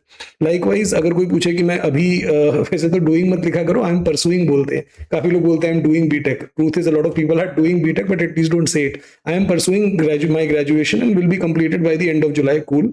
Will I be applicable for CAT or not? Because it is mentioned that your graduation should be complete till June. Perfectly fine. जैसा मैंने बताया कि अगर आप जब आप कैट देते हो अपने फाइनल सेमेस्टर में होते हो, जब आप बी स्कूल ज्वाइन करते हो, तब तक आपके ग्रेजुएशन के एग्जाम्स आइडली हो जाने चाहिए। बट अगर आपके ग्रेजुएशन के एग्जाम्स नहीं भी हुए तो इट इज ओके। कोई बी स्कूल आपको इस बेसिस पे रिजेक्ट नहीं करेगा कि तेरे तो फाइनल सेमेस्टर के एग्जाम नहीं हुए और हम तो अभी एडमिशन शुरू कर रहे हैं, चल दफा हो जा। नहीं, काफी लोग ऐसा भी होता है कि बी स्कूल ज्वाइन कर लेते हैं, बट बी स्कूल ज्वाइन करने के बाद उनके कुछ एग्जाम्स जो बचे होते हैं वो देते हैं। ऐसा एक्चुअल में हुआ है कि जून में किसी ने बी स्कूल ज्वाइन कर लिया, जुलाई में अपने ग्रेजुएशन के फाइनल सेमेस्टर के एग्जाम दे रहा है। तो this also happens. B school बस ये बोलते हैं कि 31 दिसंबर तक आपने हमको ज्वाइन किया इस साल, आप 31 दिसंबर तक अपने प्रूफ दे दीजिए कि हाँ आपकी ग्रेजुएशन के सारे एग्जाम्स आपने पास कर लिए हैं, एटलीस्ट जितने एग्जाम्स को पास करने की जरूरत है in order to complete your graduation. मेरा बीकॉम 4th सेमेस्टर का एग्जाम अभी पेंडिंग है। एग्जाम अभी पेंडिंग है। कैट की फॉर्म लास्ट डेट सितंबर में है, तो क्या मैं कैट का फॉर्म फिल कर पाऊंगा? क्योंकि फाइनल ईयर अपीयरिंग, देखो फाइनल ईयर अपीयरिंग का मतलब क्या है कि जब आप कैट का एग्जाम दे रहे होते हैं ना, तब आपको फाइनल ईयर में होना होता है। तो इट इज पॉसिबल कि आप में से कोई अभी 4th सेमेस्टर में हो सकता है वैसा, और जब तक आप कैट देने जाओगे 5th सेमेस्टर में आ जाओगे, या इन exceptional circumstances it could even be कि 5th सेमेस्टर में नहीं आए हो। आपको सिंपल एक चीज का पता होना चाहिए कि क्या अगले साल के सितंबर तक मेरे ग्रेजुएशन के एग्जाम्स कंडक्ट हो गए होंगे। अगर हाँ तो you are absolutely good to go, और आपको प्रूफ देना होता है December of the year in which you take exam. तो आप नेक्स्ट ईयर ज्वाइन करोगे बी स्कूल, तो नेक्स्ट ईयर के 31 दिसंबर तक आपको प्रूफ देना होगा कि मेरे एग्जाम क्लियर हो चुके हैं। डिग्री नहीं देनी होती। फर्दर अगर आप ये बोलो कि सर मैं तो अभी 4th सेमेस्टर में हूँ, मेरे पास तो रिजल्ट ही नहीं है, अभी तक के जितने सेमेस्टर हुए हैं सबका 3rd सेमेस्टर का रिजल्ट अभी आया भी नहीं है। अंडरस्टैंड, जितने सेमेस्टर का रिजल्ट आया उतने सेमेस्टर का के बेसिस पे आप अपनी परसेंटेज कैलकुलेट कर सकते हैं। तो लेट्स से अगर आप 5th सेमेस्टर में हैं अभी, तो आप 1 से लेके 4 सितंबर का रिजल्ट डाल दीजिए, या लेट्स से अगर आप अभी 3rd ईयर में हैं तो 1st एंड 2nd ईयर के बेसिस पे अपनी परसेंटेज कैलकुलेट कर लीजिए।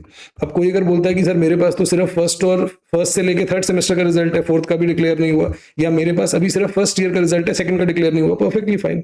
जो 1st ईयर के आपका रिजल्ट आया उसके बेसिस पे अपनी ग्रेजुएशन परसेंटेज कैलकुलेट कर लीजिए। लाइकवाइज आप फर्स्ट 3 सेमेस्टर का आपके पास रिजल्ट है, उसके बेसिस पे कैलकुलेट कर लो। सर मेरे पास तो सिर्फ 1st और 2nd सेमेस्टर का रिजल्ट है, हाँ तो उसके बेसिस पे परसेंटेज डाल दीजिए। सर मेरे पास सिर्फ 1st सेमेस्टर का रिजल्ट है। पहले तो देख लो यार आपकी यूनिवर्सिटी सच में फंक्शनिंग यूनिवर्सिटी है ना, कोई बंद तो नहीं हो गई? कौन से गली गूचे में जाके, मतलब कौन सी अंडरग्राउंड यूनिवर्सिटी में पढ़ रहे हो कि फाइनल ईयर में आ गए हो और 1st सेमेस्टर का रिजल्ट आया, but you are still eligible. आप 1st सेमेस्टर के रिजल्ट के बेसिस पे अपनी ग्रेजुएशन परसेंटेज कैलकुलेट कर सकते हैं। सर मेरा भी किसी सेमेस्टर का रिजल्ट नहीं आया, you are ineligible for CAT. क्यों? सिंपल सी चीज, कैट ये बोलता है कि ग्रेजुएशन के परसेंटेज तो आपको डालनी है, स्किप नहीं कर सकते। आप परसेंटेज कैसे कैलकुलेट करोगे? क्या ऐसा हो सकता है कि कोई फाइनल ईयर में हो और उसके पास अपने अभी तक एक भी सेमेस्टर का रिजल्ट हो? एक्सेप्शनल सिनेरियो में हो सकता है, एक्सेप्शनल सिनेरियो में, जैसे कोविड के टाइम पे हो गया था। एक्चुअली में कोविड टाइम पे ऐसा हुआ कि देवर पीपल जो अभी 3 ईयर डिग्री थी, 2nd ईयर में वो थे, 2nd ईयर के एग्जाम नहीं हो पाए और 1st ईयर का भी रिजल्ट नहीं आया था। मतलब कुछ केसेस में हुआ ऐसा, तो कैट ने अलाउ किया कि ठीक है भाई आप डिक्लेयर करो कि हमारे पास फिलहाल कोई परसेंटेज नहीं है बताने को। बट ये सिर्फ एक्सेप्शनल सिनेरियो में होता है। जैसे मैं ये बता रहा हूँ ना कि 31 दिसंबर तक आपको प्रूफ सबमिट करना होगा ग्रेजुएशन का, इसको भी रिलैक्स किया जा सकता है अगर सच में कुछ कोविड जैसी महामारी हो जाए। बट अंडर नॉर्मल सर्कमस्टेंसेज ये डेट फिक्स रहती है। अंडर नॉर्मल सर्कमस्टेंसेज आपके पास ग्रेजुएशन की कुछ ना कुछ रिजल्ट, एटलीस्ट एक सेमेस्टर का रिजल्ट तो होना चाहिए। अगर आपके पास लेट्स से एक सेमेस्टर का रिजल्ट नहीं है for whatever reason, in that case you will have to enter some of the other percentage, क्योंकि बिना परसेंटेज एंटर किए तो आपको जाने नहीं देगा। क्या परसेंटेज एंटर करो? My suggestion would be, again मैं, कैट ने ऐसा कुछ नहीं बताया, मेरा सजेशन है आप ग्रेजुएशन में 50 डाल दो ताकि आप आगे बढ़ पाओ। अब जब आप इंटरव्यू देने जाओगे तो you will have to explain कि sir I had no percentage whatsoever and I had to fill the form, और मेरी गलती नहीं है, यूनिवर्सिटी ने रिजल्ट नहीं दिया था, समथिंग ऑन दैट सॉर्ट। ये जो अभी हमने देखा, are you in the final year of bachelors degree, like I said कि अगर आप फाइनल ईयर में हो तो भी यस क्लिक करो। अगर आप फाइनल ईयर में नहीं हो, असल में एग्जाम दे चुके हो बट रिजल्ट नहीं आया, या सप्ली आ गई, या इंप्रूवमेंट भरा है, बेसिकली अगर कुछ भी ऐसा है जिसके बेसिस पे आप एक्सपेक्ट करते हो कि आपकी एग्रीगेट ग्रेजुएशन का जो परसेंटेज है वो चेंज हो सकती है, तो इन दैट केस आप फाइनल ईयर में हो, येस आप फाइनल ईयर में हो, ठीक है। अगर आप एक डुअल डिग्री परसू कर रहे हो, डुअल डिग्री क्या होती है? ये हो गई ना आपकी जिसमें बैचलर्स और मास्टर्स दोनों होती है, BA LLB, BCA MCA, BTech plus MTech combined. अगर आप इस तरीके की कोई डुअल डिग्री कर रहे हो तो आप यहाँ पे नो क्लिक करना कि are you in your final year, no. तो लेट्स से अगर कोई स्टूडेंट है जो बीटेक प्लस MBA कर रहा है या बीटेक प्लस एमटेक कर रहा है, तो बीटेक एमटेक कंबाइंड उसकी 4 ईयर की थी, लेट्स से एग्जांपल ले रहा हूँ, 4 की भी होती हैं, 5 की भी होती हैं, और ये वैसे तो नहीं, 4 की तो नहीं होती, बीटेक प्लस एमटेक तो 5 की ही होती है। तो अगर कोई 5 ईयर बीटेक प्लस एमटेक में है और वो 5th ईयर में है, ठीक है, फाइनल ईयर में 5th ईयर में है, तो उससे अगर पूछा जाए कि are you in the final year of graduation, the answer will be no, you are not in the final year. आपकी ग्रेजुएशन पूरी हो चुकी है क्योंकि आप 5th ईयर में हो, ठीक है, regardless of whether you are actually in final year और नॉट, ओके। तो जितने भी लोग कोई भी कंबाइंड वाली इंटीग्रेटेड कोर्स कर रहे हैं, लेट्स से अगर आप किसी IIM से ही BBA प्लस MBA कर रहे हो और आप फाइनल ईयर में हो, 5 ईयर का होता है BBA प्लस MBA, आप 5th ईयर में हो, आपसे पूछे are you in the final year of graduation, no you are not in the final year, क्योंकि आपकी ग्रेजुएशन पूरी हो चुकी है। तो यहाँ पे 3 तरीके के स्टूडेंट ही हैं जो इसका आंसर नो फिल कर सकते हैं are you in final year वाला। एक तो वो स्टूडेंट जिनकी ग्रेजुएशन पूरी तरीके से मुकम्मल हो चुकी है, कंप्लीट हो चुकी है, परसेंटेज उनके पास है, मार्कशीट भले ही आपके पास ना आई हो बट आपके पास सारे सेमेस्टर के मार्क्स हैं और आपको अपनी फाइनल परसेंटेज पता है जिसमें कोई चेंज नहीं होगा। दूसरा, वो लोग यहाँ पे नो क्लिक कर सकते हैं जो CA या CS या इस टाइप का कोई प्रोफेशनल कोर्स करके प्रोफेशनल कोर्स के थ्रू अपनी एलिजिबिलिटी मीट कर रहे हैं। तीसरा, वो लोग नो फिल करेंगे जो डुअल डिग्री के फाइनल ईयर में है, ठीक है। ऑल राइट, अब कोई ये पूछ रहा है कि आई am pursuing BDS dentistry bachelors of dental science और अभी मेरी इंटर्नशिप चल रही है और इंटर्नशिप जो है वो नवंबर में पूरी होगी, तो मैं क्या फिल करूं कि क्या मेरी ग्रेजुएशन पूरी हो चुकी है या नहीं। तो मेरा सिंपल आपसे एक सवाल है कि क्या आपकी ग्रेजुएशन परसेंटेज चेंज हो सकती है अभी कि नहीं। मतलब आपके जितने एग्जाम थे BDS के सारे हो गए हैं, आपके पास सबका रिजल्ट आ गया है, तो आप डाल दो कि no I am not in the final year, मेरी ग्रेजुएशन कंप्लीट है। अगर वो पूछेंगे कि भाई आपकी ग्रेजुएशन कंप्लीट हो गई थी लेट्स से मार्च 2025 में, तब से अब तक क्या कर रहे हो, तो बताओगे कि इंटर्नशिप कर रही थी। बट अगर आपको लगता है कि नहीं अभी तो मेरी परसेंटेज चेंज हो सकती है, तो फिर आप डाल दो yes I am in the final year. I enrolled in UG program in which I can get undergraduate degree after 3 years, but the course duration is 4 years. I am in the 3rd year, but I can see that as my last year in CAT form. Anyway, यूँ समझ लो कि एक ऐसी 4 year की degree है जिसमें आपके पास option है कि या तो आप 3 साल के बाद निकल सकते हो ग्रेजुएशन डिग्री लेके, या आप 4 साल तक रुक सकते हो और आपको ग्रेजुएशन प्लस पोस्ट ग्रेजुएशन मिलेगी, या लेट्स से ग्रेजुएशन ही मिलेगी, ऑनर्स मिलेगी, पास नहीं मिलेगी। तो आप अभी 3rd ईयर में हो, आप जब आप नेक्स्ट ईयर आप 4th ईयर में होगे, जब आपके पास MBA ज्वाइन करने का ऑप्शन होगा। ऑब्वियसली नेक्स्ट ईयर अगर आप MBA ज्वाइन करते हो तो आप 4 साल इसमें नहीं लगाओगे। तो टेक्निकली स्पीकिंग आपको क्या लिखना है, आपको फाइनल ईयर में दिखाना है, आपको ये दिखाना है yes I am in the final year. Basically आप अगर MBA ज्वाइन करते हो तो 3 साल में छोड़ दोगे ना आप ये वाली फिर तो डिग्री, तो आप इसको अपने यहाँ पे आप क्या फिल करोगे, are you in the final year, yes I am in the final year. Okay, have you completed your graduation bachelor's degree. तो अगेन अगर आपने पिछले वाले में नो लिखा था कि am I in the final year, no, तो फिर इन दैट केस आपको क्या करना है, यहाँ पे आपको येस फिल करना है, दोबारा आपको डिटेल्स दे देगा। बट अगर आपने यहाँ पे येस फिल कर दिया तो फिर आपको यहाँ पे फिल करने की ज़रूरत नहीं है, आपको करने भी नहीं देगा। देखो, अगर मैंने अपने आप को बता दिया कि मैं फाइनल ईयर में हूँ तो ये मेरे को रेड कलर का क्रॉस दिखा रहा है। ऑब्वियसली ऐसा तो नहीं हो सकता कि मैं फाइनल ईयर में भी हूँ और मैंने ग्रेजुएशन पूरी भी कर ली है। ऑल राइट, तो इन दैट केस आपको क्या करना है, अब आपको बाकी की डिटेल्स फिल करनी है, पहले देख लेते हैं इसके बारे में। सो आपको यहाँ पे येस क्यों कब मार्क कर सकते हो, have you completed your bachelors degree, आप यहाँ पे येस तभी मार्क कर सकते हो अगर आपको पता है कि अब मेरी ग्रेजुएशन डिग्री में कोई चेंज, कोई बदलाव नहीं आने वाला, मेरी ग्रेजुएशन डिग्री मुकम्मल है, मेरे पास जो परसेंटेज वो फाइनल है, it is not going to change. अगर कोई भी आपके ग्रेजुएशन के फाइनल परसेंटेज में चेंज एक्सपेक्टेड है तो आप यहाँ पे मार्क येस नहीं कर सकते। If your answer to the question in the previous question, वो जो are you in the final year, वहाँ पे येस था, तो आप इसको छोड़ दीजिए, आप इसको वैसे भी नहीं मार्क कर सकते। कौन कौन येस मार्क कर सकता है have you completed your bachelors degree को, वो लोग येस मार्क कर सकते हैं जो एक्चुअल में अपनी ग्रेजुएशन पूरी कर चुके हैं और जिनके पास अपने सारे के सारे मार्क्स वगैरह हैं, ठीक है। ऑल राइट, आप इसको येस तब भी कर सकते हो अगर आप अपने डुअल या इंटीग्रेटेड कोर्स के फाइनल ईयर में हो। तो जो मैंने बताया था ना कि अगर आप एक डुअल या इंटीग्रेटेड कोर्स कर रहे हो उसके फाइनल ईयर में हो, तो आपको are you in the final year में नो मार्क करना है, आपको have you completed bachelor's degree yes mark करनी है, क्योंकि आपकी जो डुअल डिग्री है उसका कुछ हिस्सा बैचलर्स डिग्री में आता है, वो आपका पूरा हो चुका है। आपको यहाँ पे नो मार्क करना है अगर आप ग्रेजुएशन को दिखाने ही नहीं वाले, या अगर आपकी एलिजिबिलिटी ग्रेजुएशन के थ्रू नहीं प्रोफेशनल कोर्स के थ्रू मीट हो रही है। इन दैट केस आपकी प्रोफेशनल कोर्स कंप्लीट होना चाहिए। आप ये नहीं बोल सकते कि मेरी ग्रेजुएशन जो है वो मैंने ग्रेजुएशन परसू ही नहीं करी और मेरी प्रोफेशनल डिग्री भी चल रही है, नहीं। अगर आपकी प्रोफेशनल डिग्री कंप्लीट है तो ठीक है, ग्रेजुएशन आपने नहीं भी करी चलेगा। बट अगर आपकी प्रोफेशनल डिग्री कंप्लीट नहीं हुई है, in that case you either must have completed graduation or you must be in the final year of graduation. Okay, so this choice will be unclickable for those who clicked yes in the previous question कि have you are you in the final year of graduation. Total duration क्या डालनी है आपकी, total duration आपको drop down में से select करनी है। चलते हैं यहाँ पे, तो टोटल ड्यूरेशन क्या है मेरी डिग्री की, अगेन आपको ऑप्शन दे रखे हैं 2 3 4 5 6, मोस्ट ऑफ द केसेस में 3 या 4 ही होता है, वो MBBS ही होती है जिसमें 4 से ज़्यादा होता है। तो ड्यूरेशन सेलेक्ट कर लो। ड्यूरेशन के पास आपसे करंट सेमेस्टर पूछेगा, करंट सेमेस्टर का सिंपल है यार, आप अभी जिस सेमेस्टर में वो डाल दो। आप इसका लोड मत लो कि यार मैं अगर 6 सेमेस्टर डाल दूंगा तो पूछेंगे कि पहले 5 का रिजल्ट पता नहीं, जिस सेमेस्टर में वो डाल दो। अगर आप बोलते हो कि सर मेरा हमारे यहाँ सेमेस्टर सिस्टम ही नहीं है, मैं तो 3rd ईयर में हूँ, 3rd ईयर में हो 5th डाल दो। अगर आप 4th ईयर में हो 7th डाल दो। अगर आप 5th ईयर में हो तो 9th डाल दो। तो बेसिकली जो आपका ईयर है उसके करस्पॉन्डिंग कोई सेमेस्टर डाल दीजिए, कोई लोड नहीं है ज़्यादा, ठीक है। टाइप ऑफ यूनिवर्सिटी, अगेन अगर आप आईआईटी एनआईटी में पढ़ रहे होगे तो आपको पता ही होगा कि मैं आईआईटी एनआईटी में पढ़ रहा हूँ। फॉरेन यूनिवर्सिटी में पढ़ रहे होगे तो भी आपको पता होगा कि मैं हार्वर्ड में हूँ, मैं येल में हूँ। इन विच केस आप मोस्ट लाइकली कैट का फॉर्म भर भी नहीं रहे होगे, तो क्या देखना। तो असल जो चॉइसेस हैं यहाँ पे वो ये है, सेंट्रल, डीम्ड, स्टेट, प्राइवेट या फिर अदर्स। डीम्ड यूनिवर्सिटी क्या होती है, जैसे थापड़ का नाम सुना हो अगर आपने, Thapar university it's deemed to be a university. Central university कौन सी होती है आपकी, दिल्ली यूनिवर्सिटी हो गई आपकी, सेंट्रल यूनिवर्सिटी है। स्टेट की अपनी यूनिवर्सिटीज़ होती हैं, हर स्टेट में रहती हैं स्टेट यूनिवर्सिटी। प्राइवेट यूनिवर्सिटी आपकी हो गई ये lovely professional university, Sharda university, ये सब हो गया। अदर्स में क्या आता है, अगर आपको नहीं पता, अगर आप श्योर नहीं हो कि मेरी यूनिवर्सिटी क्या है, अदर्स डाल दो, ज़्यादा फर्क पड़ता नहीं इससे। गलत भी डाल दोगे तो कोई फर्क नहीं पड़ेगा। अगर पता करना है कि आपकी यूनिवर्सिटी सेंट्रल है, स्टेट है, क्या है, आप अपने कॉलेज के प्रोफेसर से या अपने कॉलेज के सीनियर से पूछ लो, ईजिली पता लग जाएगा, ठीक है। State, union territory, I think ये तो मुश्किल नहीं होनी चाहिए। आपकी यूनिवर्सिटी की लोकेशन पूछी जा रही है, आपकी नहीं। तो आपकी जो यूनिवर्सिटी है उसकी लोकेशन क्या है। अब हो सकता है आप बोलो सर मेरी यूनिवर्सिटी तो भाई साहब मैं तो आईआईटी में हूँ, 10 इतने आईआईटी हैं। हाँ, तो आप कौन से वाले आईआईटी में वो बता दो ना। लेट्स से अगर आप आईआईटी मंडी में हो तो आप यहाँ पे हिमाचल प्रदेश सेलेक्ट कर लोगे, ठीक है। यूनिवर्सिटी का नाम क्या है आपका, तो एक बहुत बड़ी अच्छी खासी ड्रॉप डाउन लिस्ट है यहाँ पे। अपनी ड्रॉप डाउन लिस्ट में से जो भी यूनिवर्सिटी सेलेक्ट कर लो। अगर आपकी यूनिवर्सिटी का नाम नहीं है तो डोंट वरी, अदर का ऑप्शन दिया हुआ है, अदर क्लिक करो। और अदर क्लिक करने के बाद जो भी आपकी यूनिवर्सिटी है यहाँ पे लिख दो। तो मैं यहाँ पे लिख देता हूँ चंगू मंगू यूनिवर्सिटी से हूँ मैं, ठीक है भाई। जिस भी यूनिवर्सिटी से हूँ क्या फ़र्क पड़ता है। विद इन दैट यूनिवर्सिटी आपके कॉलेज का नाम क्या है। अब कॉलेज का नाम ऑब्वियसली आपको पता ही होगा, बट लेट्स से अगर आपकी यूनिवर्सिटी और कॉलेज का नाम सेम है, जैसे थापड़ यूनिवर्सिटी है, थापड़ यूनिवर्सिटी में थापड़ यूनिवर्सिटी आता है।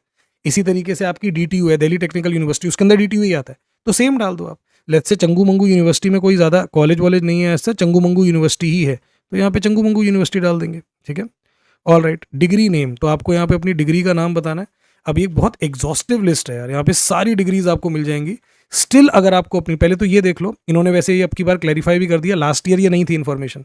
कहता है कि अगर आपकी डिग्री ऑनर्स है या वोकेशनल है, जैसे बीएससी ऑनर्स है या बीकॉम ऑनर्स है या बीए ऑनर्स है या बीए वोकेशनल है, आप वोकेशनल ऑनर्स के चक्कर में मत पड़ो, आप सिंपली बीएससी बीकॉम सेलेक्ट कर लो। काफ़ी लोग हर बार पूछते हैं सर मेरी बीएससी फिजिक्स है, मैं क्या चूज़ करूँ, मेरी बीएससी केमिस्ट्री है, मेरी बीएससी बायोलॉजी है। अरे भाई आपकी बीएससी है ना, डिग्री तो आपकी बैचलर्स इन साइंस है, तो आपको ज़्यादा इसमें दिमाग नहीं लगाना, आपको बैचलर्स इन साइंस सेलेक्ट करना है, दैट्स इट। सिमिलरली आपकी बीकॉम ऑनर्स है, बीकॉम पास है, बीकॉम ये बीकॉम वो, 10 तरीके की बीकॉम होती है, तो आपको उसमें ज़्यादा नहीं दिमाग लगाना है, आपको सीधा बीकॉम सेलेक्ट करना है, ख़त्म बात। अगर आपको बीकॉम में फर्दर मिल रहा है बीकॉम वोकेशनल, जैसे यहाँ पे देखो बैचलर्स ऑफ कॉमर्स वोकेशनल, अगर मिल रहा है तो अच्छी बात है। अगर आपको दिखाई दे रहा है कि नहीं यार बीकॉम वोकेशनल नहीं है, सिर्फ बीकॉम है, तो आप बीकॉम सेलेक्ट कर लो, क्या जाता है, ठीक है। अगर आप बोलते हो कि सर मुझे तो मेरी डिग्री के आसपास का भी कुछ नहीं मिल रहा, तो पहले तो यार मतलब भाई सही यूनिवर्सिटी में जा रहे हो ना, पक्का ना, मतलब रिकॉग्नाइज्ड ही है ना मामला। मतलब ऐसी कौन सी डिग्री कर रहा भाई तू कि तेरी डिग्री यहाँ पे कैट की लिस्ट में आके ना दे रही, तो ऐसी पता नहीं भाई कौन सी डिग्री क्या पढ़ रहा है ऐसा। तो खैर स्टिल अगर आप बोलते हो कि नहीं सर मेरी डिग्री ठीक है, बस यहाँ पे नहीं है, अभी लोग अभी लेट्स से कैट अभी काफ़ी पीछे चल रहा है, अभी कैट को बहुत प्रोग्रेसिव होना बाकी है, तो आप यहाँ अदर्स क्लिक करो और अदर्स में क्लिक करके choose others only if a close enough option describing your academic degree is not available. तो देखो मतलब कैट तक को अलर्ट देना पड़ रहा है कि भाई तूने देख ली ना लिस्ट, मतलब आर यू श्योर कि तेरी डिग्री से मिलती जुलती डिग्री भी नहीं है हमारे पास। मतलब it is cats way of asking you कि भाई कौन सी डिग्री कर रहा है ये तू, भाई ये कहाँ चला गया तू, पक्का ना, मतलब कहीं गलत जगह तो नहीं जा रहा, मतलब तेरे को डिग्री के नाम पे कुछ गलत तो नहीं कर रहे ना तेरे साथ कोई। तो बढ़िया, तो अगर आप श्योर हो स्टिल कि नहीं भाई मेरी डिग्री लेजिट है, तो या अदर्स में डाल दो जो भी आप पता नहीं कौन सी डिग्री कर रहे हो, ठीक है।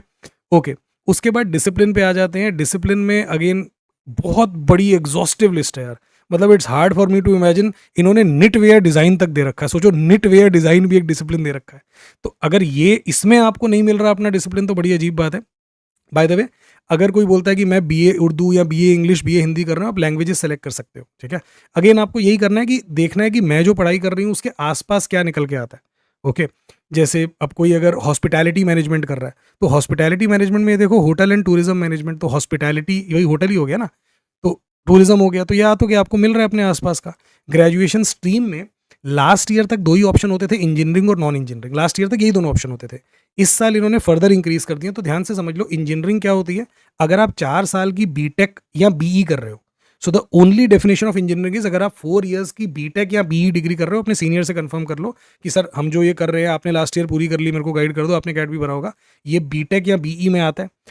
अगर बीटेक या बीई के अलावा कुछ भी है तो मेक श्योर इंजीनियरिंग मत सेलेक्ट करना। मतलब अगर आप बैचलर्स ऑफ आर्किटेक्चर भी कर रहे हो, बैचलर्स ऑफ फार्मेसी कर रहे हो, ये भी 4-4 साल की डिग्री है, आप साइंस सेलेक्ट कर लेना, इंजीनियरिंग मत करना। अपने पैर पे कुल्हाड़ी मार रहे हो अगर आप बीटेक या बीई नहीं कर रहे और स्टिल इंजीनियरिंग सेलेक्ट कर रहे हो। कुछ लोग ईगो पे भी ले जाते हैं, क्या हमारी भी इंजीनियरिंग है भाई, ओ बोल मत दियो किसी को ये भी इंजीनियरिंग में ही आता है।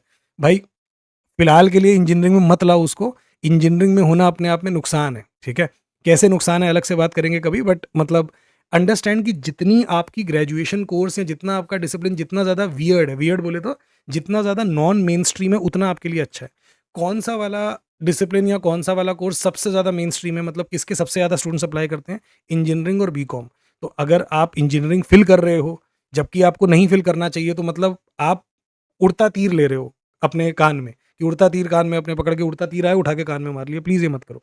ओके, सो मेक श्योर कि आप इंजीनियरिंग तभी फिल कर रहे हो अगर आपने बीटेक या फिर बीई करी है, अदरवाइज कुछ भी और अगर आपने किया तो आर्ट्स साइंस या कॉमर्स में से पिक कर लो। अगर समझ ना आए कि क्या है, अदर्स में क्लिक करके डाल दो। तो अगर आप बोलते हो नहीं सर आर्किटेक्चर मेरे हिसाब से इंजीनियरिंग में आता है, अदर्स पे क्लिक करो, आर्किटेक्चर लिख दो। Okay, all right. Month and year of commencement, तो अगेन जब भी आपने डिग्री की शुरुआत की थी, आप ये देख लो ना यार, अगर आपकी डिग्री पे नहीं मैंशनड है, कई बार तो डिग्री पे मैंशनड ही होता है इस टाइम से लेके इस टाइम तक, अगर नहीं मैंशनड है तो सिंपल सी चीज़ है, आप ये देख लो कि आपने कब से शुरू किया था कॉलेज जाना।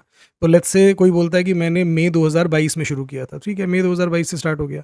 आपकी probable year of completion, again probable year of completion, क्योंकि मैं भी फाइनल ईयर में ही हूँ, ये लिखा है मैंने, मतलब अगर सब अच्छा रहा बेस्ट केस सिनेरियो में कब तक पूरा हो जाएगा।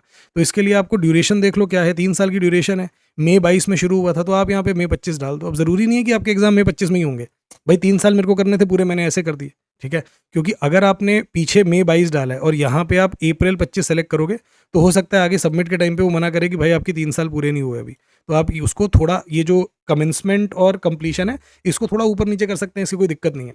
ऑल राइट, परसेंटेज अवॉर्डेड, अब यहाँ पे बहुत क्लियर है यहाँ पे कि आपको यहाँ पे बताना है कि आपकी परसेंटेज कितनी थी ग्रेजुएशन में। भी परसेंटेज कैसे निकालते हैं मैं आता हूँ उस पर। ओके, सो सबसे पहले total duration of the degree, तो जैसा मैंने बोला कि आपको पता होनी चाहिए कि आपकी ड्यूरेशन क्या है। आपको फिल करने होंगे, सॉरी जो लोग डुअल डिग्री कर रहे हैं, डुअल डिग्री वालों को यहाँ पे सिर्फ बैचलर्स के मार्क्स फिक्स करने हैं। मैं अभी यहाँ पे बता ही देता हूँ एक बार, जितने लोग डुअल डिग्री कर रहे हैं, let's say BSc plus MSc, या लेट्स से अगर आपने बीटेक प्लस एमटेक कंबाइन किया, बीबीए प्लस एमबीए कंबाइन किया, ठीक है, तो आपको जाके पता करना पड़ेगा कि मेरे जो डुअल डिग्री है इसमें ग्रेजुएशन वाला पार्ट कौन सा कितने साल का होता है और पोस्ट ग्रेजुएशन का कितना। और ये आपको अपने मन से अंदाज़ा नहीं लगाना कि देखो यार यूँ कर लेता हूँ ना, 4 साल की है तो 3 साल ग्रेजुएशन मान लेता हूँ पोस्ट ग्रेजुएशन, या यूँ कर लेता हूँ कि 5 साल की है तो 3 साल ग्रेजुएशन 2 साल, नहीं। आप अपने एडमिनिस्ट्रेटिव ब्लॉक में जाइए, कॉलेज के एडमिनिस्ट्रेटिव ब्लॉक में, वहाँ से पता करिए कि भाई ये मेरी डिग्री है, मुझे आप सर्टिफाई करो, मुझे आप बताओ कि इस डिग्री का कितना पार्ट ग्रेजुएशन के इक्विवेलेंट माना जाता है, कितना पोस्ट ग्रेजुएशन के। अलग अलग यूनिवर्सिटीज़ का, अलग अलग कॉलेजेस का अलग अलग अपना सिस्टम होता है। कुछ कॉलेजेस में ये होता है कि पहले 3.5 साल ग्रेजुएशन है और लास्ट के 1.5 साल पोस्ट ग्रेजुएशन है। कुछ का होता है कि पहले 3 साल ग्रेजुएशन है और लास्ट के 2 साल पोस्ट ग्रेजुएशन है। कुछ का होता है कि पहले 3 साल ग्रेजुएशन है, लास्ट का 1 साल पोस्ट ग्रेजुएशन है। तो it varies from university to university and course to course. तो पता करिए कि अगर आप एक डुअल डिग्री में हो, अगर आप मास्टर्स बैचलर्स कंबाइन में हो, कि कौन सा वाला पार्ट ग्रेजुएशन के इक्विवेलेंट है। जो पार्ट ग्रेजुएशन के इक्विवेलेंट है आपको वो वाली ड्यूरेशन डालनी है। तो लेट्स से अगर 3.5 ईयर्स है, इट्स ओके, आप 3 डाल दो, बट मेक श्योर कि आप ये अपने मन से एकदम रैंडमली नहीं डाल रहे। ऑल्सो जो आप परसेंटेज भी कैलकुलेट करोगे उसी हिसाब से करोगे। अगर लेट्स से 4 ईयर डिग्री है जिनमें फर्स्ट 3 ईयर्स आपकी ग्रेजुएशन के बराबर है, तो फर्स्ट 3 ईयर्स में जो आपकी परसेंटेज है वो आप डालोगे बैचलर्स में, और जो लास्ट ईयर में जो परसेंटेज है वो आपकी आएगी पोस्ट ग्रेजुएशन में, ठीक है। सिमिलरली 3.5 साल वाला हिसाब है, तो ये आपके ग्रेजुएशन में आएगी परसेंटेज, जो पहले 3.5 साल में आपके मार्क्स आए, और ये आपकी पोस्ट ग्रेजुएशन में आएगी। समझ आ रहा है? ओके। अगर आप एक नॉर्मल बैचलर्स डिग्री में हो तो जो भी ड्यूरेशन है आप वो डाल दोगे। अब क्वेश्चंस देख लेते हैं, queries. I did diploma after 10th and after that I got admission in second year of engineering. तो भाई ने 10th के बाद 12th नहीं की, सीधा डिप्लोमा किया, डिप्लोमा के बाद इंजीनियरिंग में गया, और वो इंजीनियरिंग इसने 3 साल में पूरी की, जबकि एक्चुअल में वो 4 साल की डिग्री थी। तो अब इसको डिग्री में, इसको ड्यूरेशन में क्या लिखना चाहिए, इसको पहले तो जो 12th और डिप्लोमा वाला चॉइस है वहाँ पे भाई डिप्लोमा फिल करेगा, डिप्लोमा की ड्यूरेशन डालेगा, जो भी इसकी डिप्लोमा की ड्यूरेशन थी 3 ईयर्स। उसके बाद जब ये ग्रेजुएशन डालेगा ना, तो ग्रेजुएशन में ड्यूरेशन 3 ईयर्स डालेगा। ऑल्दो वो डिग्री 4 साल की थी, but for him the duration was 3 years. I am in the final year of my bachelor's degree, do I need to submit any final year certificate for CAT form? No. जितने भी लोग cat के final year में हैं, आपको कोई certificate नहीं submit करना कि मैं फाइनल ईयर में हूँ और मेरे 50% है, मैं एक टांग पे खड़ा होकर अपने दादाजी की कसम खा के बोलता हूँ, नहीं। There is no certificate that you have to provide at this point, वो आगे चाहिए होगा, ठीक है। करंट सेमेस्टर, जैसा मैंने बताया, जिस भी आप सेमेस्टर में हो वो सेमेस्टर एंटर कर दो। फर्क नहीं पड़ता कि आपके पास पीछे वाले सेमेस्टर्स का रिजल्ट है या नहीं है, वो कोई दिक्कत नहीं है। अगर आपके पास पीछे वाले सेमेस्टर्स का रिजल्ट नहीं है, नॉट अ प्रॉब्लम। जैसा मैंने बोला, अगर आपके यहाँ पे सेमेस्टर सिस्टम ना हो के ईयर सिस्टम है, तो आप अकॉर्डिंगली थर्ड ईयर में हो तो फिफ्थ सेमेस्टर डाल दो, फोर्थ ईयर में हो तो सेवन्थ सेमेस्टर डाल दो। अगर कोई बोलता है कि सर मेरे सारे एग्जाम्स हो गए हैं बट मैं तो सिर्फ इसलिए बोल रहा हूँ कि फाइनल ईयर में हूँ क्योंकि मेरा रिजल्ट ही नहीं आया, तो आप एट सेमेस्टर में बता दो खुद को, भाई मेरे एग्जाम हो गए हैं सारे, दो एक में सप्ली है या इंप्रूवमेंट के लिए डाला हुआ है, तो आप खुद को सेमेस्टर 8 में दिखा दो। Type of university institutions like I said, IIT NIT में फॉरेन में हो गए तो पता लग जाएगा, बाकी जो हम पता कर लो, फर्क ज़्यादा पड़ता नहीं, गलत भी डाल दिया तो। Are public universities and state universities same? Yes, public university मतलब सरकारी यूनिवर्सिटी, स्टेट यूनिवर्सिटी। यूनिवर्सिटी इंस्टीट्यूट का नाम अगेन आपको पता होगा, अगर नहीं पता तो अदर्स फिल कर दो। जो लोग दिल्ली यूनिवर्सिटी में हैं, नो दैट ड्रॉप डाउन में दिल्ली को ऑप्शन दिया हुआ है, तो मैं आपको एक बार दिखा भी देता हूँ। तो आप अगर यूनिवर्सिटी ढूंढ रहे हो, आप बोलते हो सर इसमें दिल्ली यूनिवर्सिटी है ही नहीं, तो ऊपर जाके देखो आपको दिल्ली मिल जाएगी, तो दिल्ली सेलेक्ट कर सकते हो आप।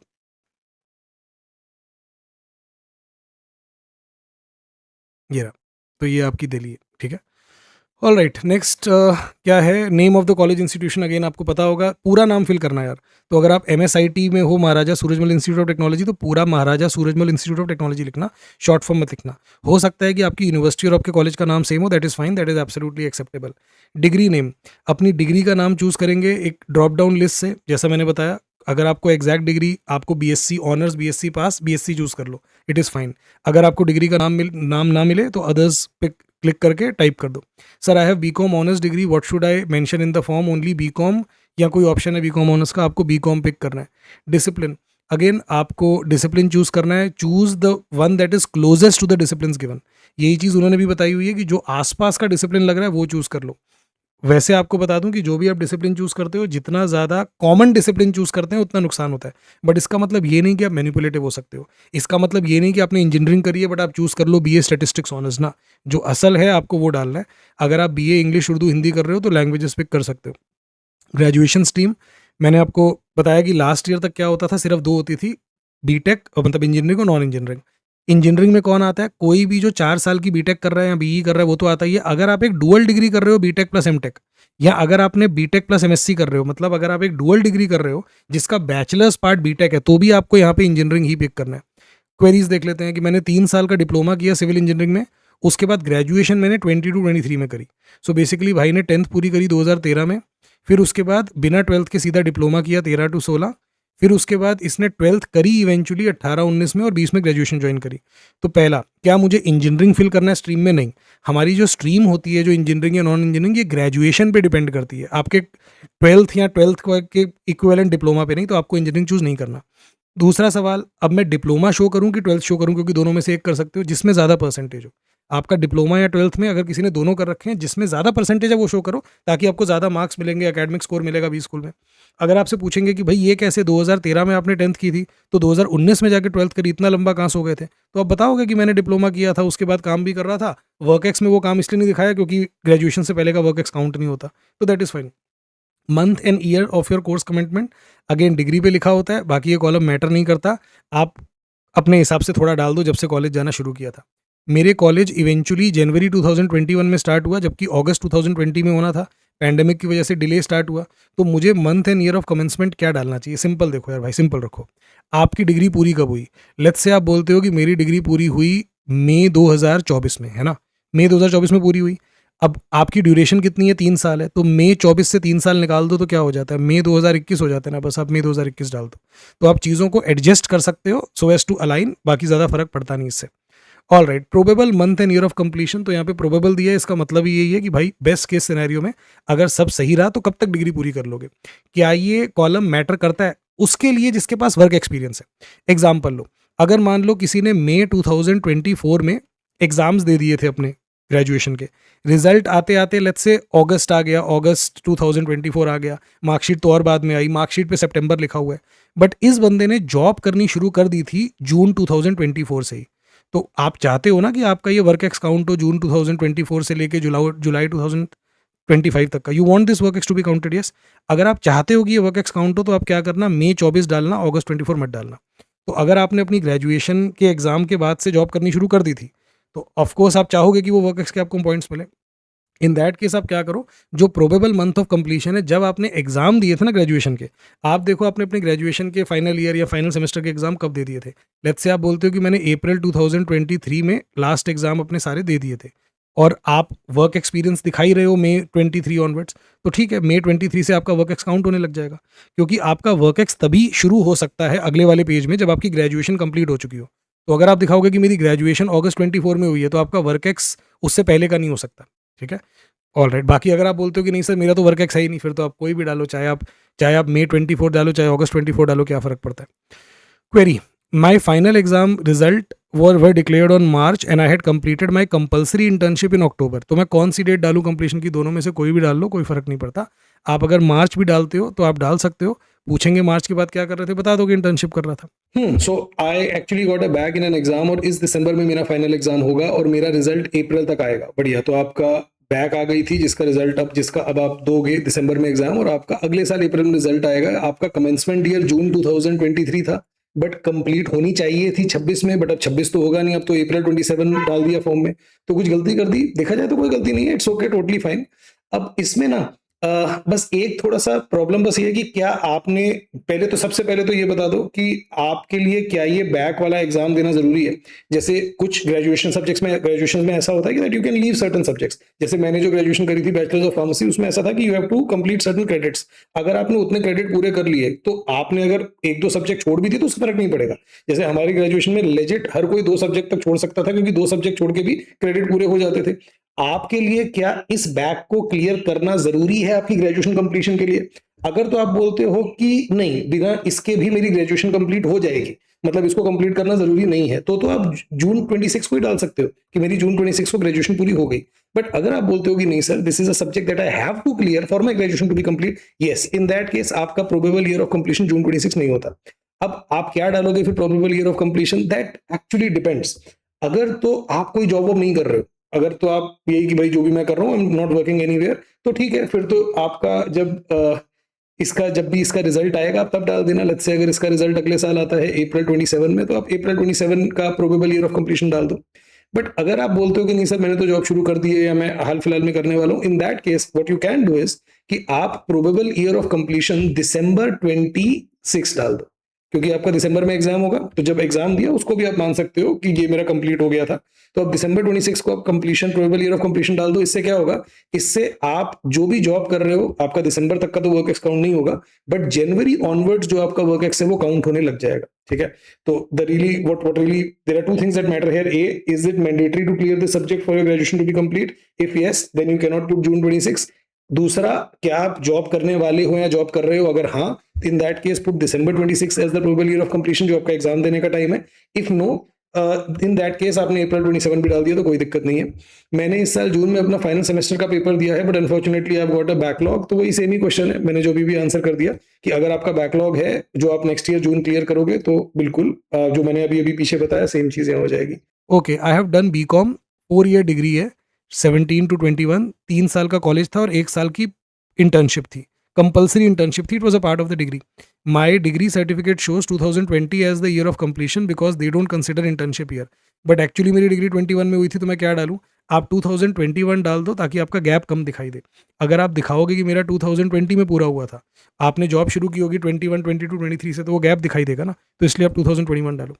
My graduation session was 19 to 22, but it got delayed and completed in March 23.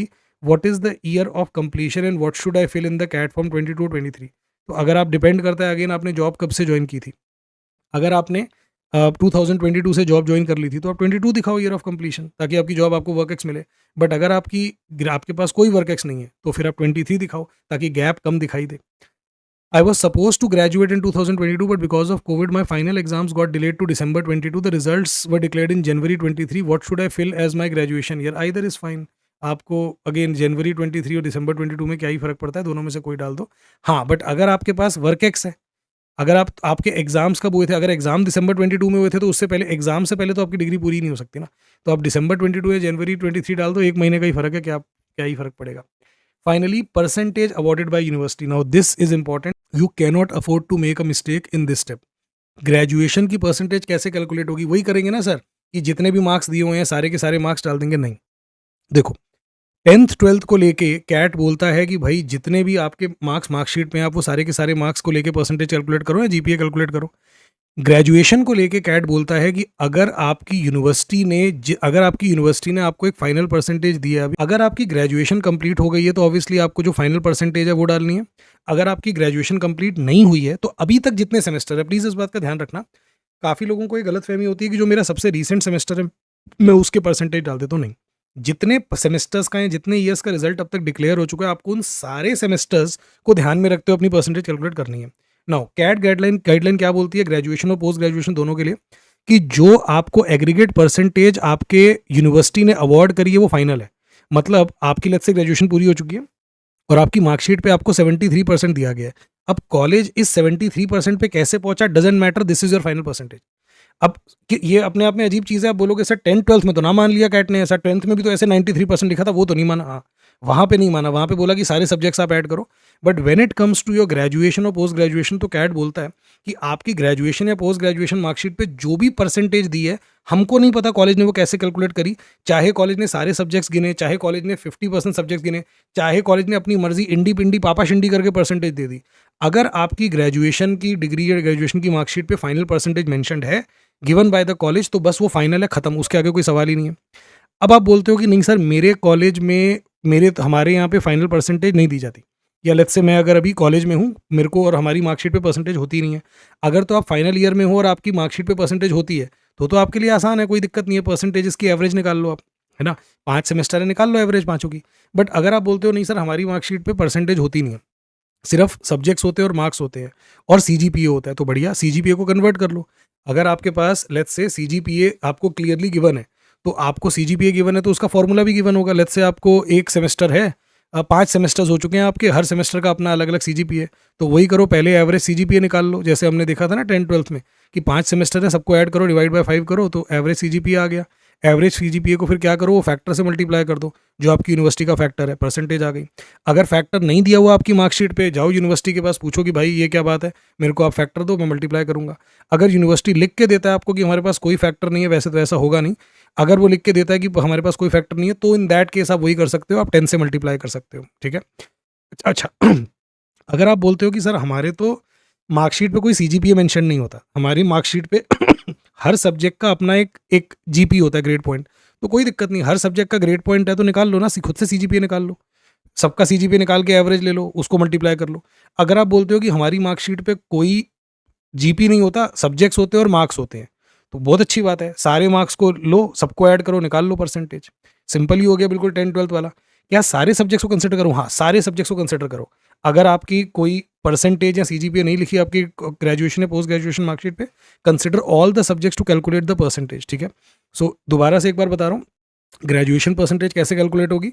अगर आपके कॉलेज ने ऑलरेडी आपको ओवरऑल परसेंटेज दे रखी है तो वो फाइनल है, चाहे उन्होंने कैसे भी कैलकुलेट करी हो।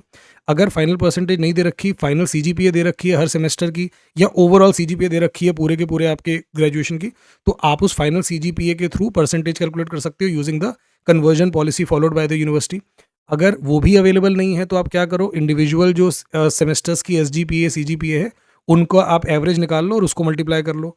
अगर आप बोलते हो कि जब सीजीपीए भी नहीं है तो आप सिंपल फिर तो सारे सब्जेक्ट्स के मार्क्स को ऐड करो, डिवाइड कर दो बाय टोटल मार्क्स और परसेंटेज निकाल लो। क्रेडिट्स के चक्कर में मत पड़ना कि सर इस वाले सब्जेक्ट के तो ज़्यादा क्रेडिट है, इसके कम है, तो मैं एवरेज वेटेड मीन निकालूंगा, नहीं, हर सब्जेक्ट को आपको बराबर ट्रीट करना है। इसको लेके कुछ क्वेरीज देख लेते हैं। सर कैट फॉर्म फिलिंग में ग्रेजुएशन के परसेंटेज के लिए सब्सिडरी सब्जेक्ट को भी कंसिडर करना है पेपर परसेंटेज के लिए। अगेन पहले तो ये देखो कि क्या आपकी डिग्री पे, आपकी मार्कशीट पे परसेंटेज पहले से मेंशन्ड है, तो फिर तो आपको सोचना ही नहीं है कुछ कि सब्सिडरी कंसिडर करूँ ना करूँ, भाई परसेंटेज मेंशन है, एंटर कर दो। अगर परसेंटेज मेंशन नहीं है या सीजीपीए मेंशन नहीं है, इन दैट केस आपको सारे सब्जेक्ट्स को कंसिडर करना है, चाहे सब्सिडरी हो, चाहे ऑनर्स हो, चाहे कुछ हो। Next, I am in 5th 6th 7th semester of my graduation degree, but मेरे पास मार्क्स नहीं है पिछले 1 2 या 3 सेमेस्टर के, इससे कोई फर्क नहीं पड़ता।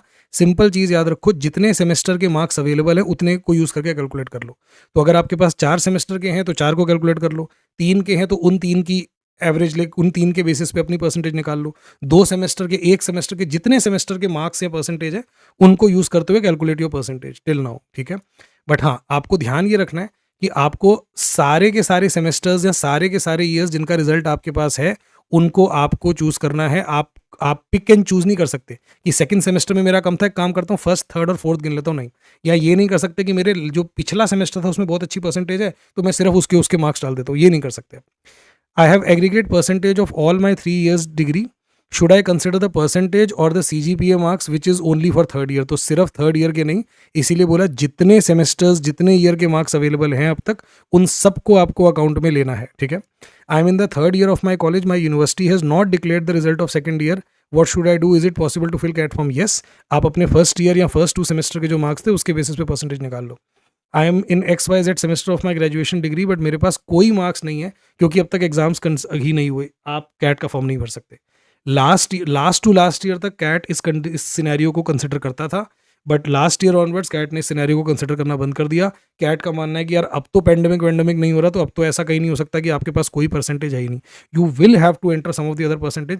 फ्रैंकली इट्स क्वाइट अनबिलीवेबल कि आप फाइनल ईयर में आ गए और अब तक आपको कोई मार्क्स नहीं मिले। Still let's say rarest of the rare case आपके साथ सच में सिनेरियो है, आई वुड सजेस्ट कि आप अपने परसेंटेज में 50% डाल दो। जहाँ परसेंटेज मांग रहा है आप झूठ मूठ का 50 लिख दो ताकि अभी के लिए एलिजिबल हो जाओ, बाद में एक्सप्लेन करना अपना सिनेरियो जब इंटरव्यू आएगा। मेरा बैकलॉग था एक सेमेस्टर में, बट अब मैंने वो क्लियर कर लिया। बिकॉज ऑफ दैट मुझे कंसोलिडेटेड मार्कशीट नहीं मिली जिसमें मेरी CGPA रिटर्न होगी, तो मैं अभी क्या डालूँ? तो क्या आपको अपनी फाइनल CGPA परसेंटेज पता है? अभी आपको मार्कशीट नहीं मिली, but do you have the final number with you कि मेरा ये नंबर बन रहा है? अगर हाँ तो वो डाल दो। अगर आपको फाइनल CGPA नहीं पता, ठीक है, तो आप यूं सेलेक्ट कर लो कि are you in the final year? Yes, I am in the final year. कौन से सेमेस्टर में? 8 सेमेस्टर में। और जितनी अभी तक आपकी परसेंटेज बन रही है on the basis of the result available, आप वो वाली परसेंटेज डाल दो। In my graduation mark sheet, CGPA is given and equivalent percentage is given like CGPA 9 to 10 is equivalent to 90 to 100%। तो मैं क्या फिल करूं? देखो, अगर CGPA 9 to 10 को वो 90 to 100% बता रहा है, तो आपकी CGPA अगर 99.3 है तो 93% की इक्विवेलेंट हुई। अगर आप किसी की CGPA 8.65 है तो मतलब यूं ही दिया होगा ना कि CGPA 8 to 10 is equal to 80 to 90%, तो ये 86.5% हो गया, तो आप ये डाल दो, ठीक है। My CGPA 7.56, how much percentage should I fill in CAT form? क्योंकि हमारे यहाँ पे इस तरीके से रेंज दी है, तो अगेन वही वाली चीज़ है कि आपको बताया हुआ है 7.56, तो आपको यहाँ पे देखो क्या दिया हुआ है, 7 to 8 CGPA 70.1 to 80% के बीच में है। तो आपकी 7.56 है, तो आप इसको क्या मान लो? आप इसको 75.6% मान लो, ठीक है। 70.6 एंटर कर दो। Next, me and my friend filled form with 3 semester aggregate marks. We are currently in second year and now the university has announced the 4th semester. So will it affect us in any way? नहीं, किसी तरीके से affect नहीं करता। अगर आपने cat का form fill कर दिया, पेमेंट कर दिया, डोंट वरी, कोई दिक्कत नहीं है, आप मज़े से कैट देने जाओ, बाद में अपडेट करोगे मार्क्स।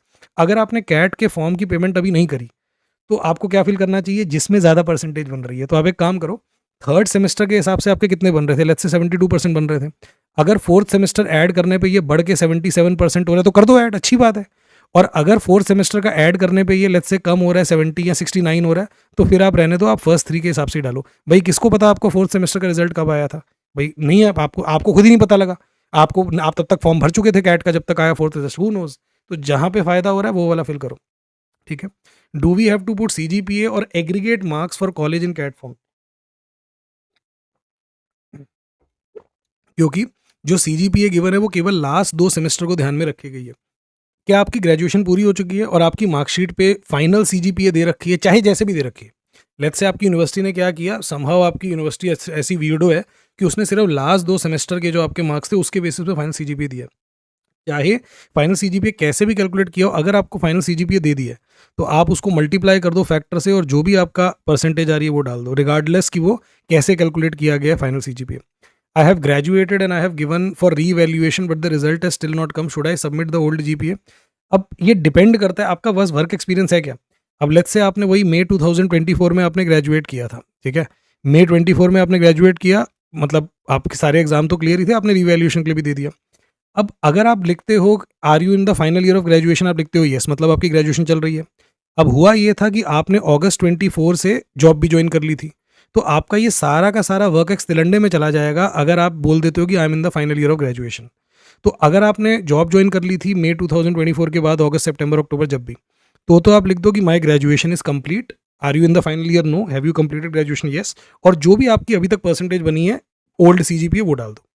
अगर आप बोलते हो नहीं सर मैंने तो कोई जॉब ज्वाइन नहीं की, हाँ फिर ठीक है, फिर आप are you in the final year of graduation? Yes. Semester में 8 सेमेस्टर डाल दो और अभी तक जितनी CGPA है वो एंटर कर दो। बाद में जब इंप्रूवमेंट का रिजल्ट आएगा बढ़ेगी तो आप वो अपडेट भी करा लोगे। Okay sir, I have finish my graduation in August 23। I am confuse about converting my overall CGPA into percentage. नीचे जो स्टेटमेंट दी है मार्कशीट में उसको यूज़ करना है। बेसिकली दिल्ली यूनिवर्सिटी वाला मामला है। दिल्ली यूनिवर्सिटी की भी अलग भसोड़ी है। 2017 में ये नोटिस आया था कि अब से आप कैसे CGPA कैलकुलेट करोगे, जो आप ग्रैंड CGPA निकालो, जो आप परसेंटेज कैसे कैलकुलेट करोगे, जो आपकी ग्रैंड CGPA बन रही है उसको 9.5 से मल्टीप्लाई करोगे। लेट्स से अगर किसी की ग्रैंड CGPA बन रही है 10 बन रही है, तो उसको 9.5 से मल्टीप्लाई करेंगे तो क्या बन जाएगा, उसकी परसेंटेज कितनी बन गई, 95% बन गई। तो ये 17 ऑनवर्ड्स यही रूल चलता था। हाउएवर इन्होंने चेंज कर दिया 2022-23 एकेडमिक ईयर के लिए। तो आप सिंपली ये देख लो कि आपने अपना फाइनल ईयर कब दिया था। लेट्स से आपकी 3 ईयर की डिग्री थी, आपका फाइनल ईयर कब था। अगर आपका फाइनल ईयर 21-22 में था, बेसिकली अगर आपने जो अपने फाइनल ईयर दिए, फाइनल ईयर के एग्जाम दिए थे, लेट्स से आपने मई, जून, जुलाई 2022 में दिए थे, तो आपको क्या करना है, आपको 9.5 से मल्टीप्लाई करना है अपनी CGPA को और परसेंटेज निकालनी है। ठीक है। बट अगर आपने अपनी ग्रेजुएशन का फाइनल ईयर 2023 वाले एकेडमिक ईयर, मतलब अगर आपने अपना जो फाइनल ईयर था, एकेडमिक ईयर 22-23 की बात हो रही है, तो जो अगर मान लो किसी ने 2022 में ग्रेजुएशन करी थी, तो ये मत बोलना कि भाई मेरे में भी तो 22 आ रहा है। नहीं, 22-23 एकेडमिक ईयर क्या होता है, जिसकी शुरुआत 22 में और खत्म 23 में हो। तो जिन लोगों ने अपने एग्जाम 23 में दिए हैं, फाइनल ईयर के एग्जाम की बात हो रही है, सिर्फ ग्रेजुएशन के फाइनल ईयर के एग्जाम अगर आपने 23 में या 23 के बाद दिए हैं, तो आपको क्या करना है, आपको अपनी CGPA को 10 से मल्टीप्लाई करना है। तो फायदा हो गया आपका, ऑफकोर्स आपकी ज़्यादा परसेंटेज बनेगी। सो बेसिकली जितने भी दिल्ली यूनिवर्सिटी के स्टूडेंट हैं, आप बस ये देख लो कि आपने अपना फाइनल ईयर कब दिया था। अगर आपका फाइनल ईयर 2022 या उससे पहले था, तो 9.5 से मल्टीप्लाई करो अपनी ग्रैंड CGPA को। अगर आपने अपनी ग्रेजुएशन का फाइनल ईयर 2023 या उसके बाद दिया है, तो आप अपने ग्रैंड CGPA को 10 से मल्टीप्लाई कर लो। आई नीड टू कन्फर्म कि मेरे फर्स्ट और थर्ड सेमेस्टर के रिजल्ट हैं अभी मेरे पास। उसमें फर्स्ट तो एक पहले तो आपका सेकंड सेमेस्टर का रिजल्ट कहाँ गया भाई, फर्स्ट और थर्ड का, सेकंड का नहीं है। सेमेस्टर में इतनी इतनी CGPA आ रही है मेरी और क्रेडिट ये है। तो अगेन क्रेडिट को छोड़ दो, क्रेडिट का कोई लेना देना नहीं है। आप क्या करो, जो आपके SGPAs हैं उनकी एवरेज लो और उन एवरेज जो CGPA आए उसको कन्वर्ट कर लो परसेंटेज में using the formula given by your university. दूसरा आप ये भी कर सकते हो कि आप सारे के सारे जो मार्क्स हैं उनको ऐड करो और उसके थ्रू परसेंटेज निकालो। दोनों में से जो भी ज़्यादा है वो यूज़ कर लो। ओके, मैंने जर्मनी से, अब ये लास्ट टू लास्ट ईयर की क्वेरी है एक्चुअली। ये स्टूडेंट है, इसने जर्मनी से की थी ग्रेजुएशन। बाय द वे ये अभी MDI गुड़गांव में है फाइनल ईयर में। तो इसने जर्मनी से ग्रेजुएशन की थी। जर्मनी में इसकी ग्रेजुएशन का स्कूल, वहाँ पे क्या होता है, आपका परसेंटेज या CGPA नहीं होता, 1 to 5 के बीच में एक नंबर मिलता है। तो इस भाई को क्या नंबर मिला, इस भाई को 1 नंबर मिला। अच्छा, वहाँ पे ऐसा नहीं होता कि 1 2 3, मतलब जैसे जैसे नंबर बढ़ रहा है बेटर नहीं हो रहा, 1 इज़ द हाईएस्ट स्केल। तो इसने पूछा कि सर इसको मैं परसेंटेज में कैसे कैलकुलेट करूं। मैंने कहा भाई मैंने तो ऐसा कभी क्वेश्चन ना आया, मेरे को ना पता। तू अपनी यूनिवर्सिटी ऑफ जर्मनी के पास जा और उनको ये दुखड़ा सुना और उनको बोल कि मैं कैसे परसेंटेज में कन्वर्ट करूं। तो this is the answer I give. अब ये वाली वीडियो बनाने से पहले मैंने इसको सुसिद्धार्थ को मैसेज किया और पूछा कि भाई इवेंचुअली क्या हुआ था जब तूने ये जर्मनी में तूने पता किया। तो आज उसका ये आंसर आया कि this was the tricky part. Actually मैंने उनको ईमेल किया कि भाई कैसे कन्वर्ट करें CGPA, जर्मन CGPA को इंडियन GPA परसेंटेज में। तो उसमें उन्होंने भी यही बोला कि भाई हमारे पास ऐसा कोई पॉसिबल ही नहीं है, हमको भी नहीं आता कन्वर्ट करना। उसके बाद इसने वेबसाइट वगैरह पे कुछ देखा तो वहाँ पे उसको कुछ कोई टेबल मिला जो इसकी यूनिवर्सिटी को भी नहीं पता था, बट समहाउ वहाँ पे कुछ वेबसाइट पे टेबल दे रखा था। तो इसने उसका स्क्रीनशॉट ले लिया और उसको एज अ प्रूफ शो कर दिया। और इस प्रूफ को सारे IIMs ने भी एक्सेप्ट किया और MDI ने भी इसको एक्सेप्ट कर लिया, जहाँ पे इसका फाइनली एडमिशन हुआ। भाई मेरा 4th सेमेस्टर का रिजल्ट आ चुका है यूनिवर्सिटी की ऑनलाइन पोर्टल पर, बट अभी उसकी मार्कशीट नहीं आई है। मैं अपने आप कैलकुलेट करके डाल दूं? बिल्कुल भाई, आप अपना कैलकुलेट करो और बिल्कुल डाल दो। हाउएवर अगर आपको लगता है कि 4th सेमेस्टर का रिजल्ट ना डालने से मेरी ओवरऑल परसेंटेज ज़्यादा बन रही है, तो मत डालो यार। भाई मेरे को क्या पता रिजल्ट आ गया था ऑनलाइन, मेरे पास तो 3 का था, मैंने डाल दिया। सर मुझे कैट देना है फॉर एक्सपीरियंस, तो अभी मैं BCom 3rd सेमेस्टर में हूँ। बेसिकली आप अभी फाइनल ईयर में नहीं हो, एलिजिबल तो आप नहीं हो। इनफैक्ट कैट ने अपने FAQs में ये बात स्पेशली मेंशन करी है, पहली बार मेंशन की है इस साल, कि अगर आप फाइनल ईयर में नहीं हो और आप सिर्फ एक्सपीरियंस के लिए देना चाहते हो तो ये गलत है, आप ये मत करो। स्टिल अगर आप ये करते हो तो कोई नुकसान होगा नहीं, प्रैक्टिकली स्पीकिंग इसका कोई नुकसान नहीं होगा। कोई ऐसा नहीं होगा कि अगले साल हाँ तू पिछले साल झूठ बोला था, नहीं। हाउएवर आई वुड रिकमेंड कि यार why are you wasting 2600 rupees for that experience. वो एक्सपीरियंस तो आप वैसे भी ले सकते हो। कैट आपका होगा अभी नवंबर 26 को, मतलब नवंबर 2025 को, सॉरी। कैट के पेपर आउट हो जाएंगे एक हफ्ते बाद। जनवरी तक जितने भी इंस्टीट्यूट है इंक्लूडिंग आरंभ अकेडमी, हम लोग कैट के तीनों स्लॉट के paper as practice test upload कर देंगे। तो आप किसी भी साइबर कैफे जाना, हमारी वेबसाइट पे लॉगिन करना और जो कैट का पूरा पेपर है एग्जैक्ट 2 घंटे में कैट की तरह ही देना। तीनों एग्जाम देना अलग अलग दिन जाके, क्यों पैसे बर्बाद करते हो 2600 रुपये? Sir this is my first year marksheet, इसका टोटल 600 ओनली मेरी ऑप्शनल सब्जेक्ट्स को लेकर किया हुआ है. So do I need to include all the compulsory subjects और can I take total as mentioned in the marksheet? Again, क्या आपकी मार्कशीट पे कोई परसेंटेज दी हुई है? नहीं, मैं तो कोई परसेंटेज नहीं देख पा रहा. इन्होंने ग्रैंड टोटल दिया है, पास लिखा, कोई परसेंटेज नहीं दे रखी. क्योंकि कोई परसेंटेज भी नहीं दे रखी, कोई फाइनल सीजीपीए भी नहीं दे रखी, तो आपको खुद से परसेंटेज कैलकुलेट करनी पड़ेगी. कैसे करोगे? Using all the marks. तो सारे मार्क्स को यूज करते हुए आप अपनी फाइनल परसेंटेज निकालो. Sir I have done my BCom honours, we get a separate marksheet for honours subject. तो हमारे पास 7 सब्जेक्ट होते हैं जिनमें से 6 बीकॉम सबके कॉमन होते हैं, एक ऑनर्स वालों को होता है. ऑनर्स की अलग से मार्कशीट मिलती है. तो मैं क्या फिल करूं? अगेन, क्या आपकी मार्कशीट पे पहले से कॉलेज ने कोई सीजीपीए या परसेंटेज मेंशन किया हुआ है? अगर तो कॉलेज ने पहले से आपकी परसेंटेज दे रखी है मार्कशीट पे कि भाई तेरी इतनी बनी है, तो आपको टेंशन ही नहीं लेनी, लोड ही नहीं लेना. बट अगर आपकी मार्कशीट पे सीजीपीए परसेंटेज मेंशन नहीं है, तो आप सारे सब्जेक्ट, सातों सब्जेक्ट कंसिडर करोगे. हाँ, फाइनली, हैव यू कंप्लीटेड और are you undergoing a dual 5 year degree? Okay, वापस आ जाते हैं हम फॉर्म पे. तो ग्रेजुएशन पूरा हो गया, यहाँ पे मैं कुछ भी डाल देता हूँ, 80 डाल देता हूँ अभी के लिए. तो कह रहा है कि are you undergoing a dual 5 year degree. अगर आप यहाँ पे येस लिखते हो तो आपने ग्रेजुएशन की डिटेल्स तो ऑलरेडी डाल दी हैं, और ये माना जाएगा कि आपकी डुअल डिग्री में जो ग्रेजुएशन वाला पार्ट था, लेट्स से 3 ईयर 3.5 ईयर, आपने उसके इक्विवेलेंट डाल दिया. अब आप क्या करोगे? अब आप मास्टर्स वाले में डिटेल फिल करोगे. आपके पास ऑप्शन है, चाहो तो आप ना भी करो, जरूरी नहीं है कि आपको मास्टर्स की डिटेल फिल करनी है. प्लस ये भी हो सकता है ना कि सर मेरी 4 ईयर की मेरी डिग्री है, 4 ईयर में से 3 ईयर ग्रेजुएशन है और 4th ईयर पोस्ट ग्रेजुएशन है, तो मेरा तो अभी मैं 4th ईयर में पहुंचा ही नहीं हूँ ना, मैं तो अभी 3rd ईयर में हूँ यहाँ पे. या लेट्स से अगर मैं फाइनल ईयर में भी हूँ तो मेरे पास 3 साल का रिजल्ट है, इसका तो कोई रिजल्ट ही नहीं है, तो इट्स ओके.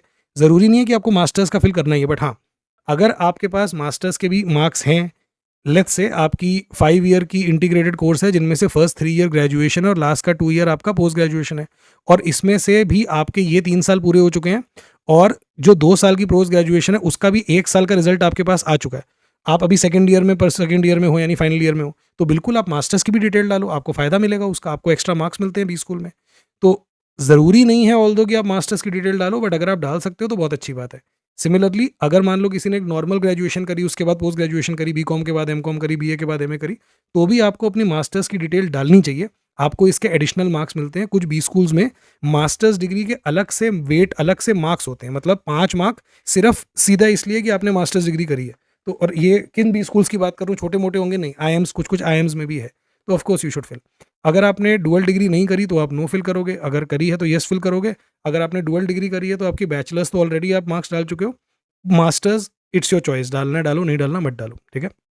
ओके, यही डिटेल्स यहाँ पे लिखी हुई हुई हैं, चाहो तो पढ़ लो. कुछ लोग एक से ज़्यादा बैचलर्स भी करते हैं, जैसे BCom plus LLB, BA LLB, BE plus B pharm. ये BE बी फॉर्म वाला तो मेरे को हो रहा है कि भाई ये कौन येड़ा होगा जिसने BE करने के बाद बी फॉर्म जैसी झंड डिग्री करी, 8 साल, तो इसने तो टाइम किल कर रहा है अपना लाइफ में. बट खैर, कुछ लोग होते हैं BSc प्लस MBBS, देखे हैं मैंने कि पहले BSc करी फिर MBBS किया. अगर आपने 2 ग्रेजुएशन करी हैं तो आप यहाँ पे क्लिक करके दोनों ग्रेजुएशन की डिटेल्स डाल सकते हो. हाउएवर, ऊपर वो वाली डिटेल डालना जो जिसमें आपकी ज़्यादा परसेंटेज हो, बेसिकली जो आपका ब्रेव फ्रंट प्रेजेंट करे, जिसमें आपको ज़्यादा फायदा हो रहा है, पहले वो वाली डिटेल डालना. क्या अगर आपने दोनों 2 ग्रेजुएशन करी है तो दोनों ग्रेजुएशन आपको डालना ज़रूरी है? नहीं, it is optional, but it would help you justify the gap ना. भाई सोचो, अगर आपने पहली ग्रेजुएशन 2021 में पूरी करी, सेकंड 2024 में पूरी करी, और आप सेकंड वाले की डिटेल नहीं डाल रहे, तो यूँ दिखाई देगा ना कि 2021 में आपने ग्रेजुएशन करी और उसके बाद आप सीधा आज दिख रहे हो, है ना. तो गैप को जस्टिफाई करने में हेल्प करता है, तो डाल दो, तो कोई हार्म नहीं है. हाँ, फॉर वट एवर रीज़न, अगर आप बस नहीं शेयर करना चाहते हो, बात ही नहीं करना चाहते उस बारे में, तो मत डालो. अगर दोनों डालते भी हो तो जिसमें ज़्यादा परसेंटेज है वो आप ऊपर डालना.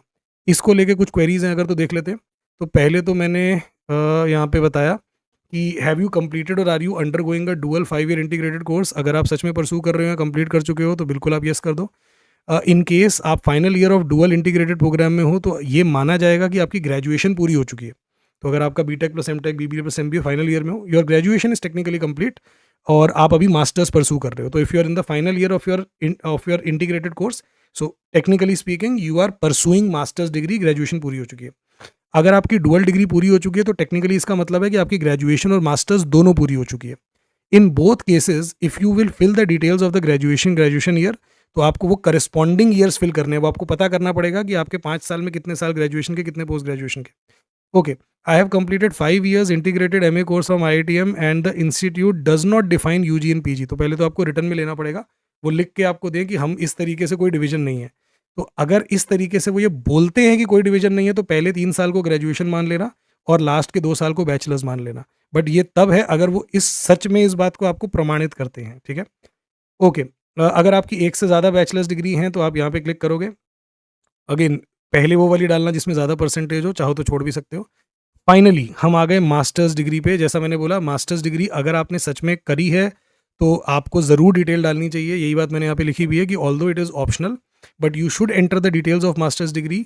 आई वुड हाईली रिकमेंड, क्योंकि इससे आपको एडिशनल मार्क्स मिलते हैं और सिर्फ एडिशनल मार्क्स नहीं मिलते, आप अपना गैप भी जस्टिफाई कर पाते हो। सोचो अगर आपने 2023 में ग्रेजुएशन पूरी कर ली थी तो फिर तो गैप दिखाई देगा ना। बट अगर आप बोलो कि मैंने मास्टर्स कंप्लीट की 2025 में, तो अब कोई गैप नहीं दिखाई दे रहा। यस। फर्दर जब आप मास्टर्स डिग्री शो करते हो तो आप डाइवर्सिटी भी ऐड करते हो ना। बी स्कूल चाहते हैं कि हमारे पास डाइवर्स सेट ऑफ स्टूडेंट्स हो।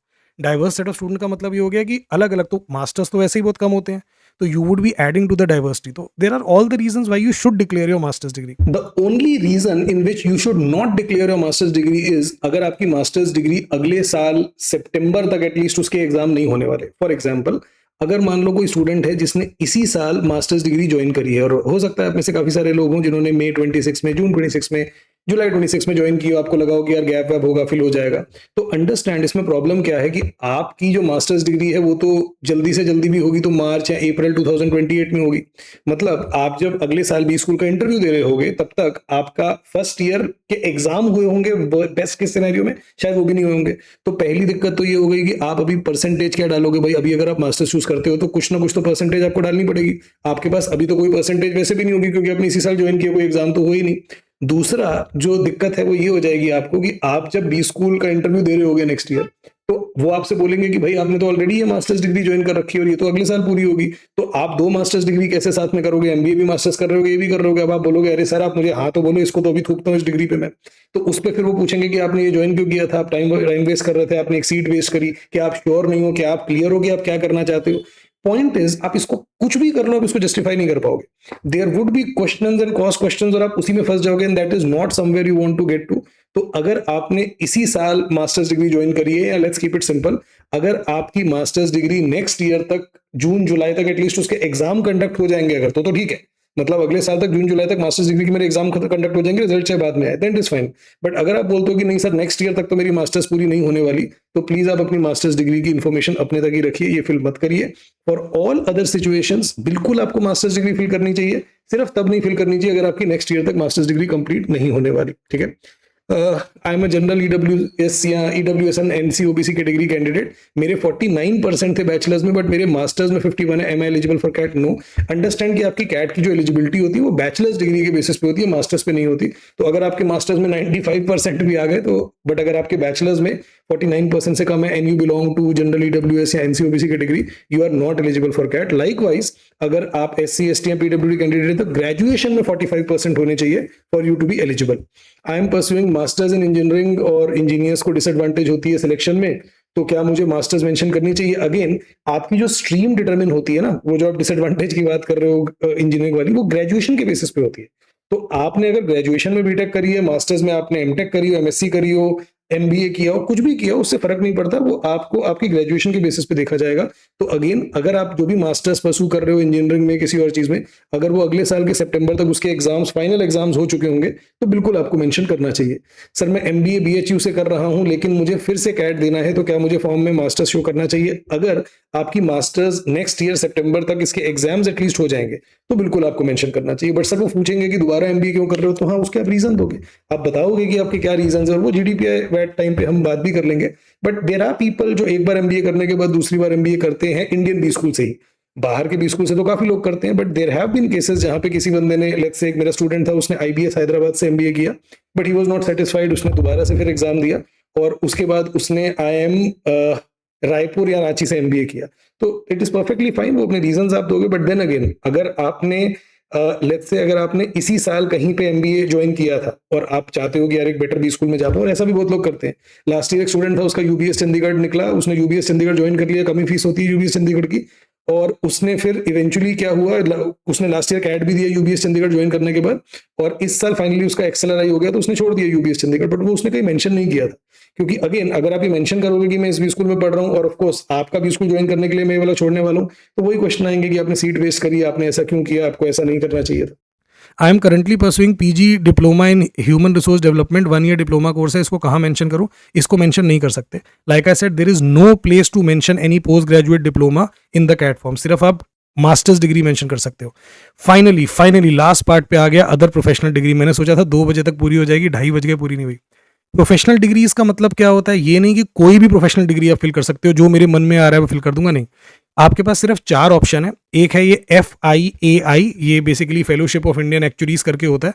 अगर आप बोल रहे हो सर ये क्या होता है, अगर आपको ये नहीं पता क्या होता है, मतलब ऑब्वियसली आपने ये डिग्री नहीं करी, राइट? तो आप छोड़ दो, आप नो कर दो।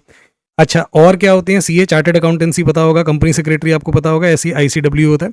अगेन, अगर आपने नाम नहीं सुने तो आपने ऑब्वियसली डिग्री नहीं करी। अगर आपने नहीं करी, नो कर दो। अगर आपने इनमें से कोई किया है, लेट्स से आप येस पे क्लिक करते हो तो पहले तो पूछेगा कौन सी करी है। आप इनमें से कोई एक क्लिक कर सकते हो, एक से ज़्यादा नहीं कर सकते। तो ऐसा हो सकता है किसी ने CA और CS दोनों किया हो, बट आप दोनों पिक करके दोनों के मार्क्स नहीं डाल सकते, आप एक के ही डाल सकते हो। इनफैक्ट वो बोलेगा भी आपको कि आपको क्या करना है, आपको वो वाली प्रोफेशनल डिग्री डालनी है जिसमें आपके हाईएस्ट परसेंटेज है। तो लेट्स से CA डालते हो, तो CA में पहले तो क्या पूछेगा? Nature of the professional. पहले तो आप वहाँ पे क्लिक करो कि प्रोग्रेस में कि कंप्लीटेड है। अगर कंप्लीटेड है तो ठीक है, पूरी हो चुकी है। अब ये आपसे पूछेगा कि कौन सी डिग्री है, चूज करो। CA आपने ऊपर भी किया था, क्यों पूछ रहा है पता नहीं, बट पूछ रहा है। शायद इसलिए पूछ रहा है कि कुछ लोग ने एक से ज़्यादा पिक करते होंगे। इंटर और फाइनल 2 परसेंटेजेस होती हैं। लेट्स से इंटर में 70 थी और आपकी फाइनल में 90 थी, तो ऑटोमेटिकली फाइनल ये पिक कर लेगा 80। आपको 80 नहीं डालनी, ऑटोमेटिकली जो आप इंटर और फाइनल में डालोगे उसकी एवरेज ले लेगा। Month and year of course commencement जब शुरू हुई थी, ठीक है, आपको पता होगा कब शुरू हुई थी।